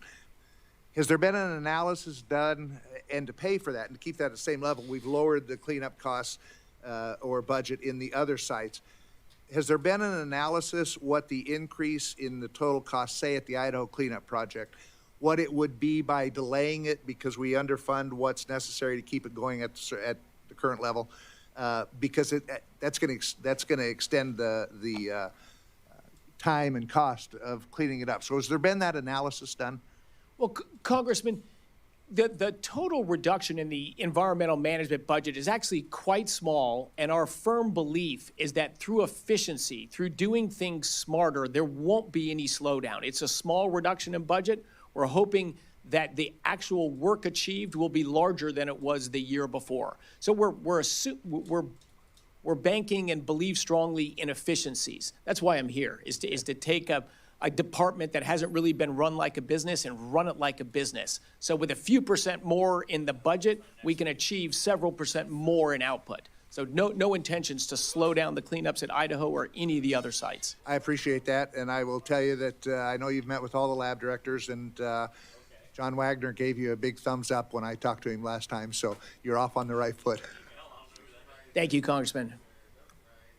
Thank you, Chairman Simpson. Mr. Secretary, I alluded to the strong bipartisan support in my opening statement. I chair 8 nuclear-related caucuses and energy caucuses, and at this time I'd like to recognize for 5 minutes my friend from California, Mr. Levin, who is my co-chair on the Spent Nuclear Fuel Caucus. So, Mr. Levin, I thank you for your work with me on that caucus, and I recognize you for 5 minutes. Thank you, Chairman Fleischman. Thank you, Ranking Member Capter, and thank you, Mr. Secretary. It's great to have you here. And as my friend from Tennessee mentioned, we have a bipartisan Spent Nuclear Fuel Solutions Caucus. I represent San Onofre Nuclear Generating Station, which you may be familiar with, and it has been, for a long time, a symptom of a greater problem in this country, which is the lack of a really clear and coherent long-term strategy to deal with the nation's spent nuclear fuel, and particularly as you and the administration seek to increase nuclear energy as a priority for this country, we've got to fix the back end of the fuel cycle. So I would love to work with you, as I have with your predecessors, on this issue. It's critically important that we do so in a bipartisan way, and that we fund the spent nuclear fuel program commensurate with the need and really with the challenge that exists. I have a chart from the DOE. We blew it up, and I couldn't even believe it. I couldn't believe the numbers on this chart. But the amount of money that taxpayers are on the hook for right now, hopefully you can see these numbers, has gone up from $27 billion in 2014 all the way up to $48.7 billion. It's around $2 million a day that it goes up by. So in terms, My friend Ms. Wasserman-Schultz is not here, so I will use this. But in terms of efficiencies or taxpayer liability, this is crazy. And as a member of this committee, I'm going to do everything I can to try to protect taxpayer dollars, which means we have to do better. The current projections from DOE says, 2040 maybe for a consolidated interim storage facility or facilities all the way out to 2060 or 2065 for a geologic repository. I want to work with you, my friend Chuck, and others to dramatically accelerate that time frame however we can. So my first question for you is, are you willing to work with us in a bipartisan way and support an appropriate level of funding? Because that's the other thing. That this line on the bottom, by the way, is what the DOE has spent on these efforts. So that number is not caught up, obviously. So are you willing to work with us in a bipartisan way to support an appropriate level of funding for your department's work on spent fuel so we can finally get this problem solved? Absolutely, Congressman Levin. And you laid out a problem quite nicely. We share a desire to see nuclear power thrive and grow, yet we've had a spent fuel problem as long as both you and I have been alive. We're over 25 years late in our commitment as a government to start taking the fuel away. I definitely want to work with you and all others. Certainly Ranking Member Capter as well is passionate in knowledge about nuclear, and she's got a lot of experience and knowledge I don't have. We need to work together on this issue. The broader issue I arrive with is that we've tried one direction. We're going to pick a location and we're going to just do it. That hasn't worked for many decades. My desire is to do this in reverse. If you tell someone it's going to be here, you're imposing it on people, their gut reaction is, no, you're not. No, you're not. We want to try the opposite approach. We want an opt-in approach. Who would like to host a site for nuclear waste disposal, may have reprocessing business there, it may have other nuclear business associated with it? I've floated that idea around. There's all sorts of states that want to be the nuclear state that want to do something like that. I think we've got to change the paradigm and invite people to partner with us to their economic benefit at their choice. My suspicion is we will get many hands raised in the air and many proposals, and my hope is that working together with you and others, that we can move something that's just been stagnant for our lifetimes into motion. But I am all ears for ideas and partnership and collaboration. So this is music to my ears because we've been working with DOE now for my 6 years on a consent-based approach, a more collaborative approach. We've funded now in this subcommittee quite a bit of money over the last number of years, but it's a drop in the bucket compared to what this taxpayer liability really is. So I'm really encouraged by that. And I'd ask whether you'd be willing to report back to us with a integrated management plan for spent nuclear fuel that's long overdue at the DOE, that is based in collaboration, informed by lessons learned from past experiences, and incorporates also best international practices. Can we work with you on all this? Absolutely. That's one of the things our nuclear team is working on right now. Great. Right now. I'll end it there other than to say you have a fantastic team that we really do enjoy working with that are doing great work. It's obviously very tough. This didn't get started overnight. It's not going to get fixed overnight. But I look forward to working with you to hopefully shave several years off that time frame. And with that, I'll yield back. Thank you, Congressman. Thank you. At this time, I would like to recognize my distinguished friend from the great state of Mississippi, the chairman of the House Ethics Committee, Congressman Guest.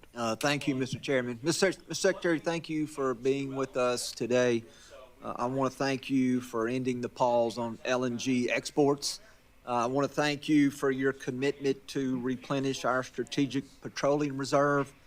And I also want to thank you for setting an agency goal that you list as unleashing American energy dominance while strengthening our national security. I noticed in your testimony on page 3, you talk about the importance of AI, artificial intelligence. You referred to it as the next Manhattan Project. I've also heard it referred to as the next space race. You list there that we need all energy sources to power the global AI race and meet growing data center energy demands, including nuclear, gas, geothermal, coal, while also ensuring the security of the grid. And so I would ask if you would just take a brief moment to talk to the committee about how the department is planning to meet the growing energy needs, not only of data centers, which are extremely important, but also we know advanced manufacturing as we bring more advanced manufacturing online.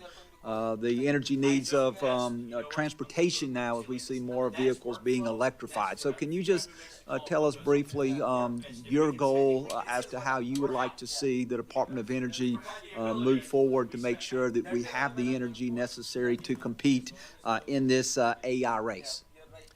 Fantastic. Love the question and love the premise of how critical AI is. And I called it the Next Manhattan Project for a reason. I'm sure you're aware. You know, in the original Manhattan Project, Nazi Germany was also trying to develop an atomic bomb. So the cost of being second was just devastating. Like, that was a race, not you want to win, we had to win. And I think AI has similar overlay.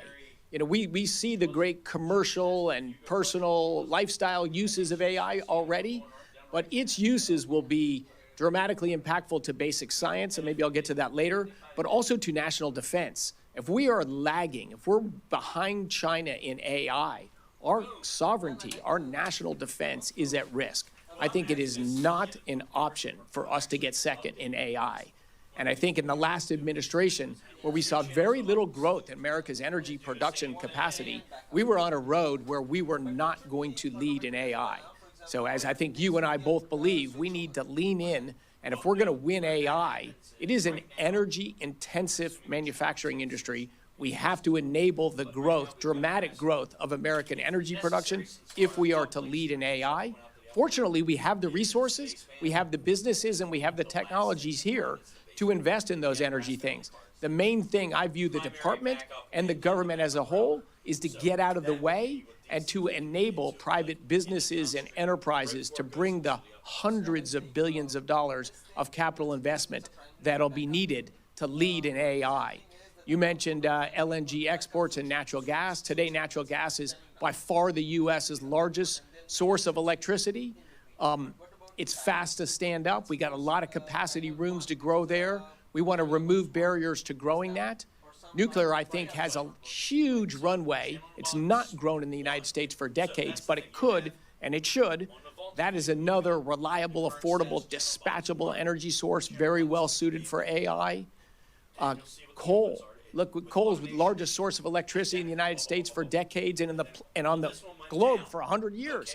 And we've been dramatically shrinking our coal capacity when we want to grow our electricity generating capacity. That just makes no sense. And Mr. Secretary, I agree with you. This is a race we can't afford to lose. You mentioned nuclear as being a key component.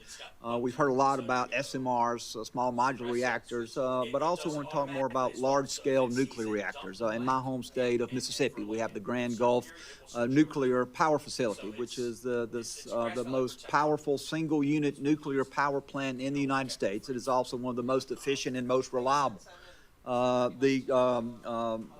Facility there that has operated that nuclear power facility has an existing early site permit that expires in 2027. So that permit, which existed for 20 years, will soon expire. They have indicated to me that they would like to renew that permit, but have also talked about it being cost prohibitive, that it is projected to cost tens of millions of dollars just to renew a permit where there has been very little done. And so in my last few seconds here, can you talk about how important it is to cut red tape and to streamline the permitting process for projects such as that? Just central. Look, our nation became great. We have gorgeous buildings like the one we're in right now because before in America, we built big, grand things with a reasonable balance between being safe, being careful of the local environment, and making stuff happen. Now that balance is swung so far, it's easy to stop something, it's hard to do something. I am all in on trying to change that. You've got a great nuclear power plant with a fantastic operating record. It should be a quick audit of how it's working, what it's doing, and it should be easier and much cheaper to extend that permit and keep the plant operating. I am fully aligned with that objective. And thank you for raising it publicly. Thank you, Mr. Secretary, and Mr. Chairman, I yield back. and I thank the chairman for his questions. This time, I'd like to recognize my friend from Indiana, Mr. Mervin, for 5 minutes. Thank you, Mr. Chairman. Mr. Secretary, I thank you for joining us today. My district is in Northwest Indiana. I'm home to BP Amoco, one of the largest oil refineries east of the Mississippi River, also one of the top steel-producing regions in the nation. That being said, through the infrastructure bill, there were 7 awarded hydrogen hubs.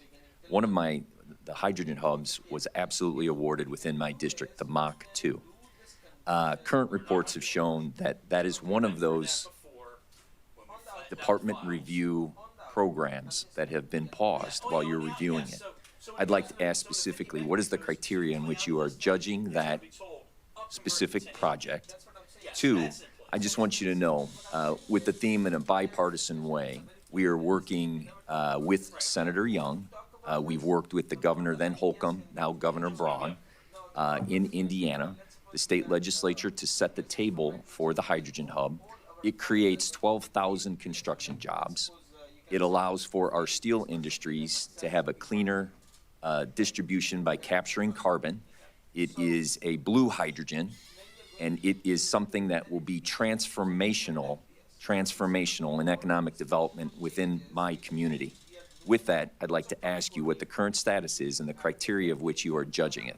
Because like you mentioned, you take your job deathly serious. I take work and wealth in my community deathly serious, and this is something that creates work and wealth, has passed the Congress, and is now being reviewed by the Department of Energy. Thank you, Congressman, for that question. And I've seen several articles or headlines as well that we're canceling the blue state projects and advancing the red state. I don't even know where these rumors or this stuff comes from. Well, they're not coming from us. Oh, I know it's not coming from you, but I'm saying it's all out there in the press. Everyone reads and hears. And look, we have made, and maybe to some people's frustration, 0 decisions on projects yet, because key to me was to get thorough data and a process that was thoughtful, thorough, and deliberate. So what is the process and what is thorough data? Give me examples of that. So all of the hydrogen hubs today, right now, are being funded in feasibility studies. They're developing, what's the economics going to be, where's the capital sources coming from, where the potential offtake's going to be at the end. So we are just looking the same way any business would look at investments. We're looking at the legal aspects, the technology, the engineering, the market. Is there offtake agreements for these that make them viable? So with the market, if I may interrupt. Yes, you bet. Both steel mills, Cleveland Cliffs, U.S. Steel, have created a system that could use hydrogen that would be through the carbon capture project that would be able to be used in the blast furnace to be able to make more globally competitive steel and put less carbon out in my district so we have cleaner air and cleaner water. Yeah, look, that's great. If it's a project that meets, it's got the co-financing lined up, the science, correct, the engineering works, it looks viable, it's got an offtake agreement, so it's not a bridge to nowhere, it's going to continue to go forward and be viable. Those are the kind of things that we're going to go forward with. Very we good. Want to improve the guess energy system. My question is, or my statement, yeah, I want to work in a bipartisan way to make sure that this project comes to fruition. I have to face the Northwest Indiana Trades that wants to be able to create the apprenticeship programs that allow for the jobs to be filled of those 12,000 jobs.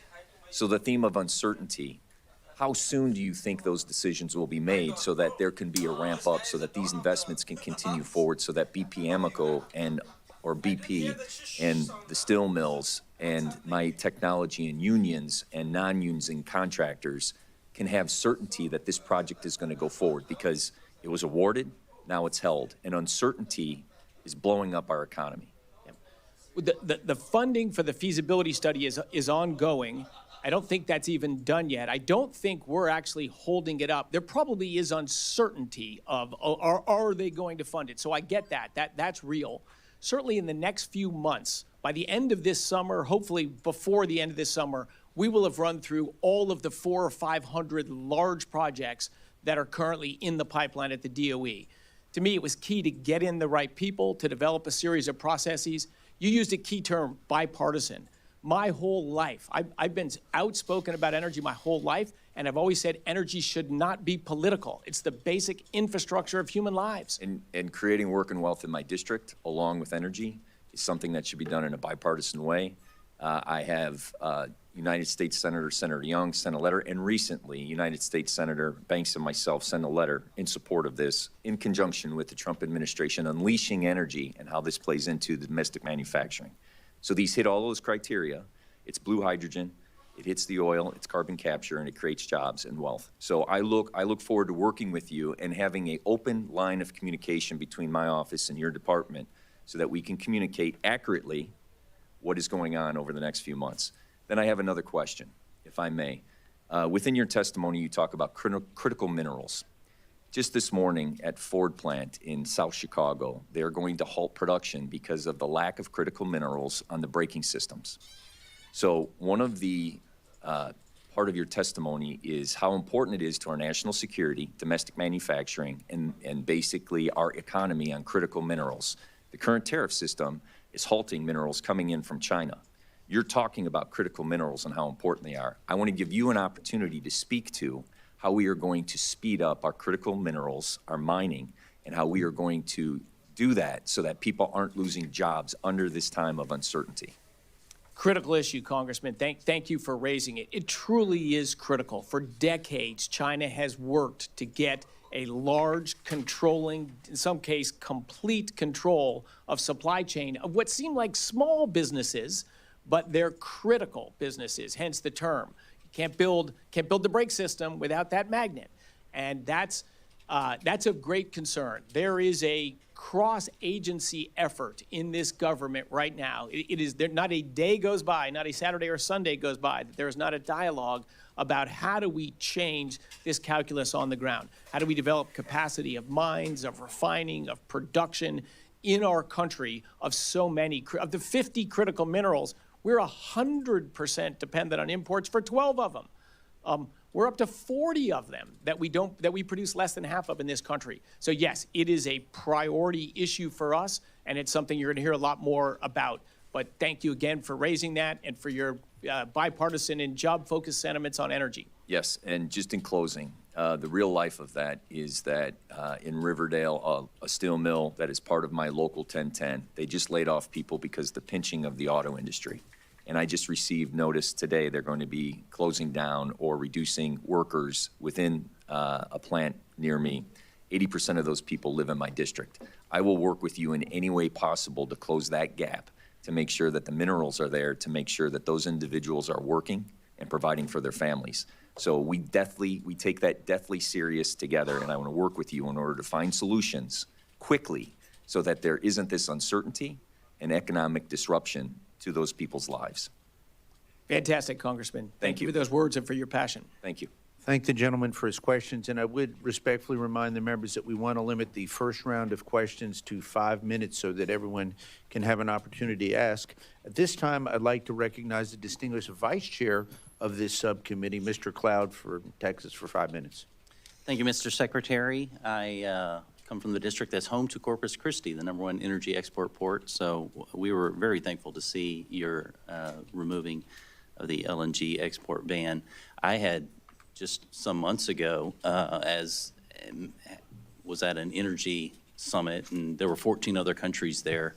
Had the opportunity to speak to them, and the first question they had from other countries was, how soon will you be able to send LNG to us? And that was their biggest concern because of all the wonderful benefits of it. And certainly us producing energy is a lot better than them going to other countries who don't do it nearly as well as we do. So thank you for that. This conversation is really so important. I appreciate what you've done and what you bring to this office in the sense because you have always made the connection between energy production and human flourishing and uplift and understanding that our policies are actually directly connected to humans advancing and being able to heat our homes and travel and all those different kind of things. So I've appreciated the heart you brought to it. And just, about a year and a half ago, as I talked to different energy producers, the conversation was kind of like everybody was trying to get their piece of the pie. And as you mentioned, with the advancement of data, AI, everything that we're looking at the future and expecting exponential energy growth, it's more like how much pie can we make than it is everybody having to kind of fight for their piece of the pie. Having said that, I also appreciate your understanding how it's so important that we prioritize consistent, affordable, baseload energy. We've had a lot of investment in intermittent energy sources that isn't returning a good necessary ROI to the American taxpayer or to the industry, for that matter. And some of our investments have had the effect of distorting the economy in a way that's not very helpful or natural. As we're competing with China, one of the biggest concerns that I have is just the speed it takes to get things done in our country. And I'm wondering if you could speak to that, what you could do in your agency to help with permitting processes and those kind of things, what you need help from us in Congress, any advice you would have on what we need to do to work with the NRC or other regulatory agencies to speed up the permitting process. You know, we used to be known in America as people can get things done and do it pretty effectively, quickly, and now that seems to not be the case. We need to return that. So how do we go about that? Boy, that's the big question. It is a very big question. It's certainly one of the reasons I'm here. I just came from abroad. I was in Central Europe last week, and I traveled in the Middle East a week or two before that. And everyone wants to invest in America, right? Because you got rule of law and you can do business in America. And there is a growing concern that we can't get permits. We're ready to bring a lot of money, and obviously everybody wants us to build a data center or a power plant or whatever it is their investment's going to, but it's taken us forever to get a permit.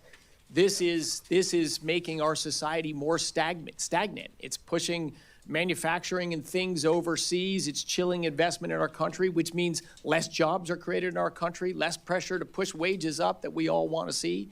So it is absolutely critical. I can tell you a few things we did at the Department of Energy.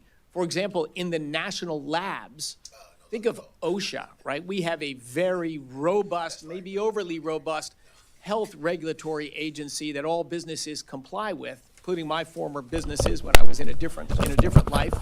At the Department of Energy, you have to comply with all that, and then another layer. Hello? Another layer that's mostly duplicative and slightly different in some areas. You can't even get most of the people to bid on building something because they're not going to go through that extra hoop. It cost the Department of Energy to build like a laboratory building where scientists are working on computers 60% more than it would cost a business across the street to build the same thing. So the government, of course, is just, and so I've convened all the national lab directors within 2 weeks of my arrival in the doors to tell us, how can I help you? How can we make things more efficiently? Now, that's just in the labs. But they gave me a bunch of lists, and we are rapidly implementing them so we can build stuff quicker and faster and remove some of this red tape. But for commercial businesses, they have a ton as well. The National Energy Dominance Council was really created to get all of the agencies, EPA, Interior, Energy, Commerce, Treasury, together of what we basically do is we listen to businesses everywhere. Why can't you invest in that, or what's slowing you down? And we are trying to knock things over that we can that are regulatory. But I think some kind of congressional permitting reform is necessary as well. Part of our team is working with people in Congress. What's the bipartisan way to get bills that just put timelines on certain things? You know, NEPA's to protect our environment. Everybody wants clean air and clean water, but if a NEPA thing makes something last 6 or 7 years to get approved, most things just simply won't get built. It just means nothing happens. Yeah. So thank you for expressing that sentiment. I think it's a huge problem in our country. How can we...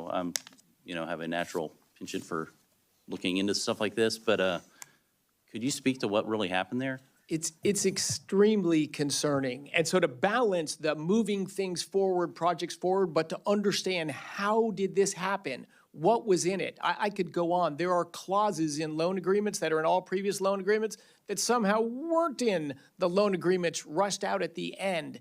So this is a longer topic, but extremely concerning. A little over $40 billion of commitments and loans out of the loan program office in 15 years, and then nearly $100 billion in 76 days. I think we should all be concerned about that. And that's one of the reasons I'm trying to assemble a top-notch team and be very careful that we do things in a responsible way. Thank you. Thank you. At this time, Mr. Secretary, I would like to recognize the ranking member of the full Appropriations Committee, Rosa DeLauro from Connecticut. Ranking member. Thank you very, very much, Mr. Chairman and Ranking Member Capter, and welcome to you, Mr. Secretary. Delighted. I apologize to my colleagues for interloping, but there are 5 hearings I'm trying to get to today. And this is the second. So let me just talk about the budget for 2026. Which makes strategic investments that lower energy costs for American families, promote American energy independence, support a robust and modern manufacturing sector. I want to know more about the funding that's already been appropriated in law. The fiscal year 2025 continuing resolution required the Department of Energy to submit a spend plan for the department at a level of detail provided for in the previous year's explanatory statement within 45 days of the enacted legislation. The department has not met this deadline and did not submit to the committee a spend plan. We were supposed to get spend plans by the end of April at the level of detail as required by law in the continuing resolution. It shouldn't be a difficult exercise since it's the fiscal year 2024 Energy and Water Bill included the Department of Energy funding tables into law. It dictates all the programs, project activity levels for DOE except for the 3 accounts exempted by the continuing resolution so that we have the blueprint because by law, for 2025, we are under the year-long CR reflecting the 2024 budget as enacted. So when will the department comply with the requirement of the continuing resolution to submit a spend plan with required level of detail? Will that spend plan follow the law by using all levels incorporated into statute from the fiscal year 2024 Energy and Water Bill? Yes. Thank you for being here, Congresswoman DeLauro. And I've spoken to this a little bit beforehand, but I can summarize that as well. When I walked into the department, I mentioned we had a rushed commitment just in the loan program office of $100 billion in the 76 days from Election Day in November to Inauguration Day. So we are funding and paying all of our bills that are current for work done.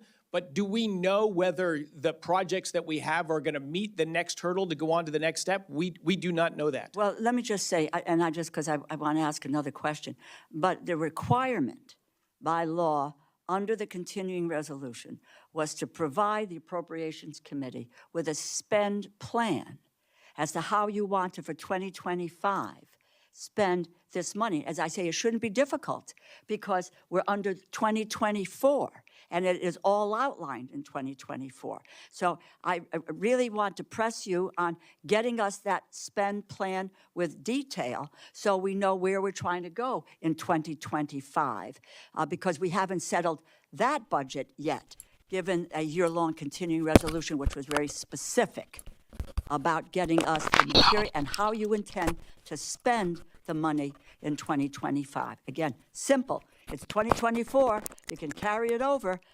I've got a fear that we're going to illegally trying to move these funds and move them elsewhere. But the law of the land is the 2024 enacted budget applied to 2025. So I really we're going to press on getting that. Let me move quickly to another question if I can. At the moment, and I want to talk about what's happening right now. We need to know more about the funding already appropriated into law. It's not a directive. It's not an idea or a suggestion. This committee, Democrats and Republicans, came together, passed legislation, signed by the President of the United States. That's how a bill becomes law. It's very, very simple. So, but The department refuses to release more than $67 billion in the face of court orders out of the $430 billion in frozen funding across the federal government. Connecticut, $70 million of energy efficiency renewable energy awards have been inexplicably recommended for cancellation, including an award focused on technologies to produce hydrogen energy.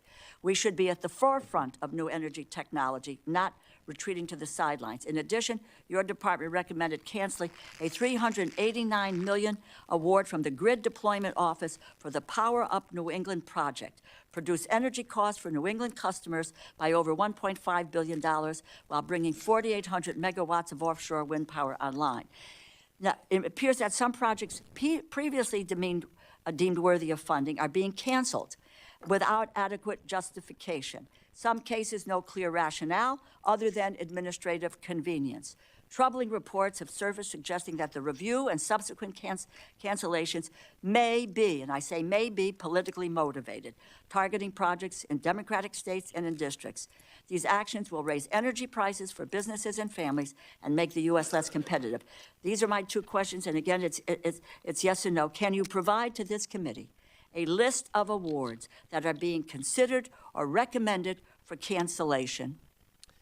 Yeah, you listed a couple that have been recommended for cancellation. That's just simply untrue. We have made... Fine, because we can't seem to get the information. That's why I wanted to ask you directly, and I appreciate that. Well, that would be great, but getting that list of considered or recommended for cancellation and what specific criteria is being used to evaluate awards. We need to know that in this committee so we can say, yes, you've made a good decision on this, or let's take another look at this. So with that, if you can get us that information as quickly as possible, it would be helpful, and your spend plan. Thank you. Thank you, Mr. You bet. Thank you, Congresswoman. Thank you. And I yield back. Thank you so much, Mr. Chairman.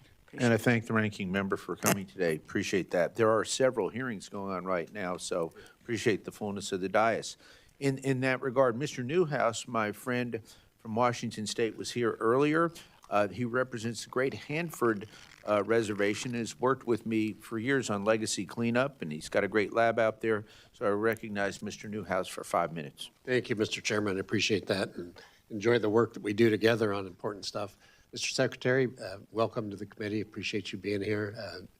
You've picked up the ball very quickly and are running fast with it. I appreciate all your hard work. I wanted to bring up a couple different things. So I'll try to get to them in the short amount of time that we have. But first, the Lower Snake River dams, as we've talked about before, you know, hydroelectric power, it's vital to my region of the country. It produces a reliable, low-cost electricity for ratepayers. It provides us so many different kinds of benefits, from irrigation, the power, the clean power generation that is critical for us. It also provides us a tremendous amount of help for the agricultural industry, the irrigation water. It provides flood control. Transportation is huge. All of these different benefits that we derive from the dams. But as you know, there's been efforts over the past decades to breach the dams due to one reason, and that's migrating fish, the salmon that are very important to the Pacific Northwest as well. So I wanted to bring that up. Unfortunately, Mr. Simpson isn't here. We've engaged in a lot of conversations about this, but I just wanted to make sure that hear your commitment to work together with us so we can continue to derive the benefits of the hydroelectric system, as well as a strong salmon population. I think we can do both. We've proven that efforts that, if allowed, we've been able to make significant increases in the number of salmon. And your insight, even though this is a congressional decision, your insight, your help on this issue will be tremendously important. And just wanted to ask if there's any plans in place as you're getting up to speed, conversations you might have that we could maybe utilize to get away from the efforts of the federal government, particularly the executive branch recently, of removing such an important asset in the Pacific Northwest. Thank you, Congressman Newhouse. And yes, I share your perspective on that. Hydroelectric dams were, again, large infrastructure projects. When America was bold, we built a number of great dams. They've been critical to the economic prosperity of our country. Very early suppliers of firm, reliable power. What's great about dams is when when demand for electricity goes up, you can release more water. When you're in low demand periods, you can release less water. So they provide what I call high value electricity, which means it's there when you need it and you can hold it back when you don't need it. They're very valuable assets. We're going into a period of significant demand for growth in electricity driven by AI and resourcing of manufacturing. We got to be ready to meet those demands without harming ratepayers by driving up price to kill demand. So yes, I am passionately in support of those dams staying in place. They've been tremendous assets for decades. We should not spend money to go backwards to reduce our energy generating capacity, particularly of such high value electricity as that from those dams. So yes, I am fully aligned to work with you, and so is the whole administration. To think first about the American taxpayers and the American citizens that need it. And I was a board member of an environmental group until I was confirmed into this role. So also passionate about fish and the outdoors and animals and clean air and clean water and all that. And as you said, they go together. They are not always in opposition. In fact, they're rarely in opposition. Yeah, absolutely. That's great. I appreciate hearing that. And on that note, we've talked about Hanford. Mr. Simpson talked about that as well. Mr. Chairman did as well. When you come out to visit Hanford, which I know you will as Secretary of Energy, I'd love to be able to include in your trip a visit to one of the hydroelectric dams. Absolutely, absolutely. When I go out to PNNL, I'll also visit Hanford, and I'd love to go visit a dam or two with you as well. Good.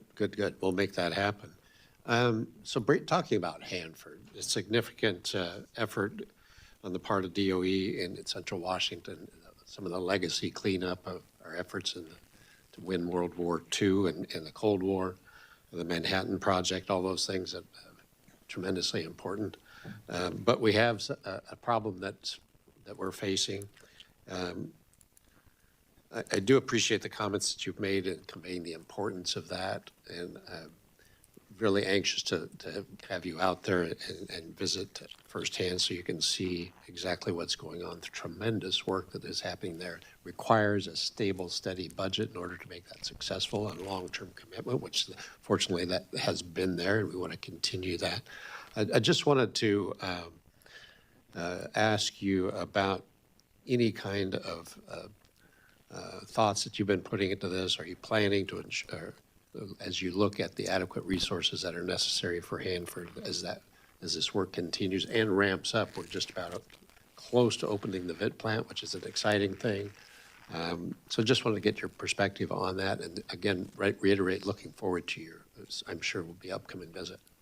Yeah, one of my key picks for my team for assistant secretary was environmental management, and I picked a guy who's been a constructor, developer, investor, businessman about building things and moving dirt and making stuff happen. So I think he will be a great asset to our environmental management team. But yeah, Hanford is key. The funding for that, unlike almost everything else in the department, is flat. That we have proposed in our budget for 2026 versus 2025. I'm very excited to see the direct feed, low activity waste plant come online this year. Yes, I've had multiple meetings with Bechtel about that, and I've continued to express the importance of it, and I've gotten great assurances all the way from the top of the company that top people are on it, and that plant will be operating this year. I'm excited to see that. In fact, I'll probably